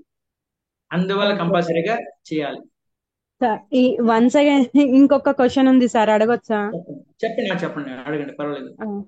సార్ అదే యాక్చువల్ గా నాకు ఫిజికల్ గా అంటే మెంటల్లీ రిటార్డెడ్ బాబు ఉన్నాడు సార్. సో వాడున్నాడనేసే నేను ఆర్ఫన్స్ కి బాగా డొనేట్ చేయాలని నాకు ఎప్పుడు థాట్ ఉంటది. అంటే ఎప్పుడు అంటే నాకు వీలైనప్పుడల్లా నేను చేస్తా ఉంటాను సార్. నాకు భగవంతుడు మంచి ఐశ్వర్యాన్ని ఇచ్చాడు, సో నేను ఎప్పుడు చేస్తా ఉంటాను. అంటే ఇప్పుడు మళ్ళీ నేను చేస్తున్నాను కదా, దాని వల్ల పిల్లలకి ఏమైనా ఎఫెక్ట్ అవుతుందా అన్నట్టు అడిగాను. ఏం కాదండి, పర్వాలేదు, ఇబ్బంది లేదు. మీరు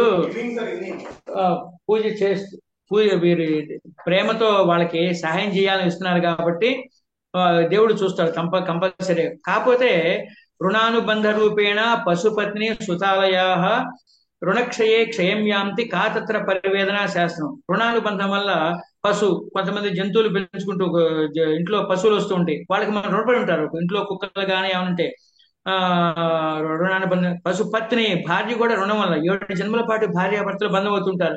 ఇది ఏ జన్మో తెలియదు అనమాట. పశుపత్ని సుత అంటే కొడుకులు కూతుళ్ళు కూడా వాళ్ళు జన్మిస్తూ ఉంటారు. ఏమన్నా మన పూర్వజంలో ఏం పాపం చేశామో, లేకపోతే వాళ్ళకి ఏమైనా హాని చేశామో, ఏ గహన కర్మణోగతి, ఏ కర్మ చేయటం వల్ల దుష్కర్మ చేయటం వల్ల ఈ జన్మలో మనకి అలాంటి కుమారులు జన్మించారో మనకు తెలియదు. కాబట్టి వాళ్ళు హ్యాపీగా సంతోషంగా అనారోగ్యంతో ఉన్న వాళ్ళు సంతోషంగా ఉండాలంటే తోటి పిల్లకి కొంతమంది సహాయం చేస్తే ఆ పుణ్యం వల్ల వాళ్ళకి కొంచెం మనశ్శాంతి ఆనందం కలుగుతుంది అనమాట. కర్మని ఎవరు తప్పించలేరు, కాకపోతే వాళ్ళు సంతోషంగా ఉంటారు అనమాట. అనారోగ్యంతో ఉన్నా సంతోషం ఉండాలి, అది త్వరగా వ్యాధులు తగ్గాలంటే. కాబట్టి రుణం వల్ల జన్మిస్తూ ఉంటారు. ప్రతి ఆలయాహ అంటే ఇల్లు కట్టుకుంటూ ఉంటాయి. ఇల్లు కూడా ప్రాప్తి ఉంటేనే కడతారు. కాబట్టి రుణక్షయే క్షయం యాంతి. ఆ రుణం అయిపోయింది అనుకోండి, క్షయం వాళ్ళు వెళ్ళిపోతారు, ఆ జీవితం నుంచి వెళ్ళిపోతూ ఉంటారు. దానికి కాతత్ర పరివేద, దాని గురించి బాధపడాల్సిన అవసరం లేదని ఉంటారు. రుణం వల్లే భార్య, బిడ్డలు, కుమారులు, ఇల్లు కట్టుకుంటూ ఉంటారు. ఆ రుణం అయిపోయి వెళ్ళిపోతుంటారు. కాబట్టి ఏ స్థితిలో ఉన్నా సరే భగవంతుని గట్టిగా ప్రార్థిస్తూ, వాళ్ళు అనారోగ్యంతో వాళ్ళకి మనశ్శాంతిని, సుఖాన్ని, సౌకర్యాన్ని, వాళ్ళ రోగాన్ని తగ్గించని మనస్ఫూర్తిగా ప్రార్థిస్తూ వాళ్ళ తోటి వాళ్ళకి యథాశక్తి సహాయం చేస్తే భగవంతుడి యొక్క సహాయం కంపల్సరీగా ఉంటుంది. భగవంతుడు చూస్తాడు అనమాట. అందువల్ల ఈశ్వరుడు ముఖ్యంగా త్వరగా ప్రసన్నుడు అవుతూ ఉంటాడు. అందువల్ల ఈశ్వరుని బాగా అభిషేకాలు చేయించండి అనమాట. అనారోగ్యం పోవాలంటే ఈశ్వరుడికి బాగా అభిషేకాలు చేస్తుంటే త్వరగా ఏమవుతుంది. జాతక చక్రం వల్ల కూడా వస్తుంది. జాతకాలు చూపించాలి, ఏ దోషం వల్ల, ఏ దాంతో, ఏ గ్రహం వల్ల ఉందో చూస్తుంది. దానికి శాంతి కూడా చేయొచ్చు అనమాట. అట్టా నక్షత్ర ప్రకారంగా చేయొచ్చు, భగవత్ప్రీతిగా ఇట్లా చేయొచ్చు అనమాట. వాళ్ళు మాత్రం, పిల్లలు మాత్రం హ్యాపీగా ఉంటారు. ఎంత అనారోగ్యంతో మీరు చేసే సహాయం వల్ల గ్యారంటీగా సంతోషం, మనశ్శాంతిగా ఉంటారు. గ్యారంటీగా బాధలు లేకుండా. కష్టాలు వస్తూ ఉంటాయి, ఆ కష్టాల్లో బాధపడకూడదు అనమాట. బాధపడకుండా ఉండాలంటే భగవంతుడు మన అనుగ్రహం ఉండాలి. మనకి బాధలు తీర్చేవాడు, సుఖాలు ఇచ్చేవాడు అంతా భగవంతుడే అని చెప్పి ఆశంతో అంతా అతనే చేయిస్తున్నాడు అనుకుంటే, అతని మీదే భారం వేస్తే మనం చేసిన పని చేస్తుంటే మనకి బాసరగా నిలిచి మనకు సహాయం చేస్తుంటాడు. కాబట్టి భగవత్ ప్రీతిగానే చేయాలి ఏ పని చేసినా. అదండి. ఓకే సార్, ఓకే సార్, మీరు చెప్పినవన్నీ చేస్తున్నాం సార్, దాదాపు ఫాలో అవుతున్నాము. మళ్ళొకసారి చెప్పినందుకు thank you so much sir. Thank you అండి. Okay sir. ఓకే అండి. Okay, thank you sir. అంటే రేపు సార్ నేను ఒక్క అనౌన్స్మెంట్ ఇస్తాను. ఎవ్రీ సండే మేము బాలగురుకులం అని స్టార్ట్ చేసామండి. ఇక్కడ కొత్త వాళ్ళు ఎవరైనా ఉంటే అది పిల్లల కోసం అన్నమాట. మార్నింగ్ 10 o'clock స్టార్ట్ అవుతుంది.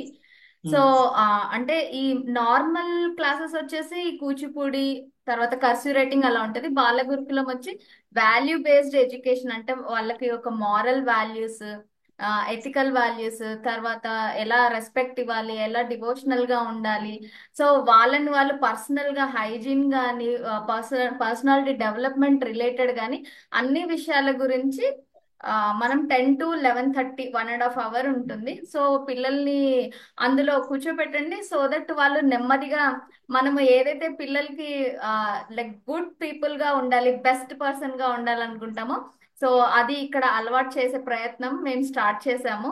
సో ఎవరైనా పిల్లలు ఉంటే జాయిన్ చేయండి. ఇది ఫ్రీ అన్నమాట, మనం ఛార్జెస్ ఏం చేయటం లేదు. నేను లింక్ కావాలంటే నేను చాట్ బాక్స్ లో పెడతాను, లింక్ పెడతానండి, లింక్ పెడతాను. ఓకే, మాధవీలత గారు ఎవరు ఉన్నారు? ఎస్ సార్, మాధవీలత గారు, నేను మీకు అన్మ్యూట్ చేస్తాను, మాట్లాడండి. నమస్కారం గురువు గారు. నమస్తే అండి, చెప్పండి. బాగుందండి, మీ ప్రసంగం విన్నాను. మా బాబు చేత కూడా వినిపించాను, ఇప్పుడే తన క్లాస్కి వెళ్ళాడు మళ్ళీను. సో తను ఇంటర్మీడియట్ చదువుతున్నాడు. కాన్సన్ట్రేషన్ పెరగటానికి కానీ, లేదా బాగా చదువుకోవడానికి, ఆరోగ్యానికి ఏదన్నా ఒక శ్లోకం అలా ఉంటే తన చేత చదివించి చేయటానికి ఏదైనా చెప్పగలరు? శివాయ గురవే నమః అని చెప్పి రోజు 10 సార్లు పలికించండి పిల్లవాడి చేత. శివాయ గురవే నమః చాలు, అది ఒక్కడే చాలు. శివుడే జ్ఞానాన్ని ఇస్తాడు. తప్పకుండా. ఆరోగ్యానికి కూడా ఇంకా అదే శ్లోకం. అదే రోజు సూర్యుడికి నమస్కారం చేశాను కూడా, స్నానం చేసిన సూర్యుడికి నమస్కారం చేస్తే ఆరోగ్యం భాస్కరాలు ఇచ్చేది, ఆరోగ్యం వస్తుంది, సూర్యుడి వల్లే వచ్చేస్తుంది. No problem. తప్పకుండా తప్పకుండా సార్, తప్పకుండా. చాలా బాగా చెప్పారు సార్, చాలా ధన్యవాదాలండి. ఓకే అండి, ఓకే అండి. అదే లేదు, శివాయ గురవే నమః, శివాయ, శివుడి కొరకు నమస్కారం. ఓం చెప్పద్దు, శివాయ గురవే నమః అంతే. ఓ 10 సార్లు కనీసం చెప్పించండి పిల్లల చేత పలికించండి, శివుని అనుగ్రహం కలుగుతుంది. ఓకే అండి, ఇంకా అయిపోయింది. ఇంకా కంప్లీట్ చెప్పండి. కావాలంటే మళ్ళీ రేపు ఏమన్నా డౌట్స్ సెక్షన్ ఏమంటే చెప్పండి, పెట్టండి. లేకపోతే నాకు పర్సనల్ గా కూడా ఈ వాట్సాప్ కి చేయండి, మీ డౌట్స్ ఉంటే తెలిసినంత వరకు చెప్తూ ఉంటాను అన్నమాట. ఓకే అండి. బాలగురుకులంది వాట్సాప్ లింక్ చాట్ బాక్స్ లో పెట్టాను చూడండి. ఓకే ఓకే, అదే ఇప్పుడు చెప్పారు ఎవరు, శివాయ గురుమని పెట్టారు, అదే సేమ్ అది కూడా పెట్టారు. ఓకే సో ఈ వెబినార్ కూడా నేను యూట్యూబ్ లో అప్లోడ్ చేస్తానండి, ప్రస్తుతానికి రికార్డ్ చేస్తున్నాను. సో అప్లోడ్ చేస్తాను. సో మీరు మళ్ళీ కావాలన్నా కూడా సెషన్ అనేది రీక్యాప్ చేసుకోవచ్చు. అండ్ మీ ఓకే వాళ్ళకి ఎవరికైనా షేర్ చేయాలన్నా కూడా చేయండి. ఈ రోజు చాలా ఇంపార్టెంట్ విషయాలన్నీ నేర్చుకున్నాం, అంటే పిల్లల దగ్గర నుంచి పెద్దవాళ్ళ వరకు. సో ఓవరాల్ గా తెలుసుకున్నాం కాబట్టి అందరికి ఉపయోగపడుతుంది. ఆ. So thank you. రాజేశ్వరి గారు మీరు మాట్లాడతారా? సో రాజేశ్వరి గారు మీరు మాట్లాడండి, నెక్స్ట్ క్లోజ్ చెప్పండి. చేద్దాం.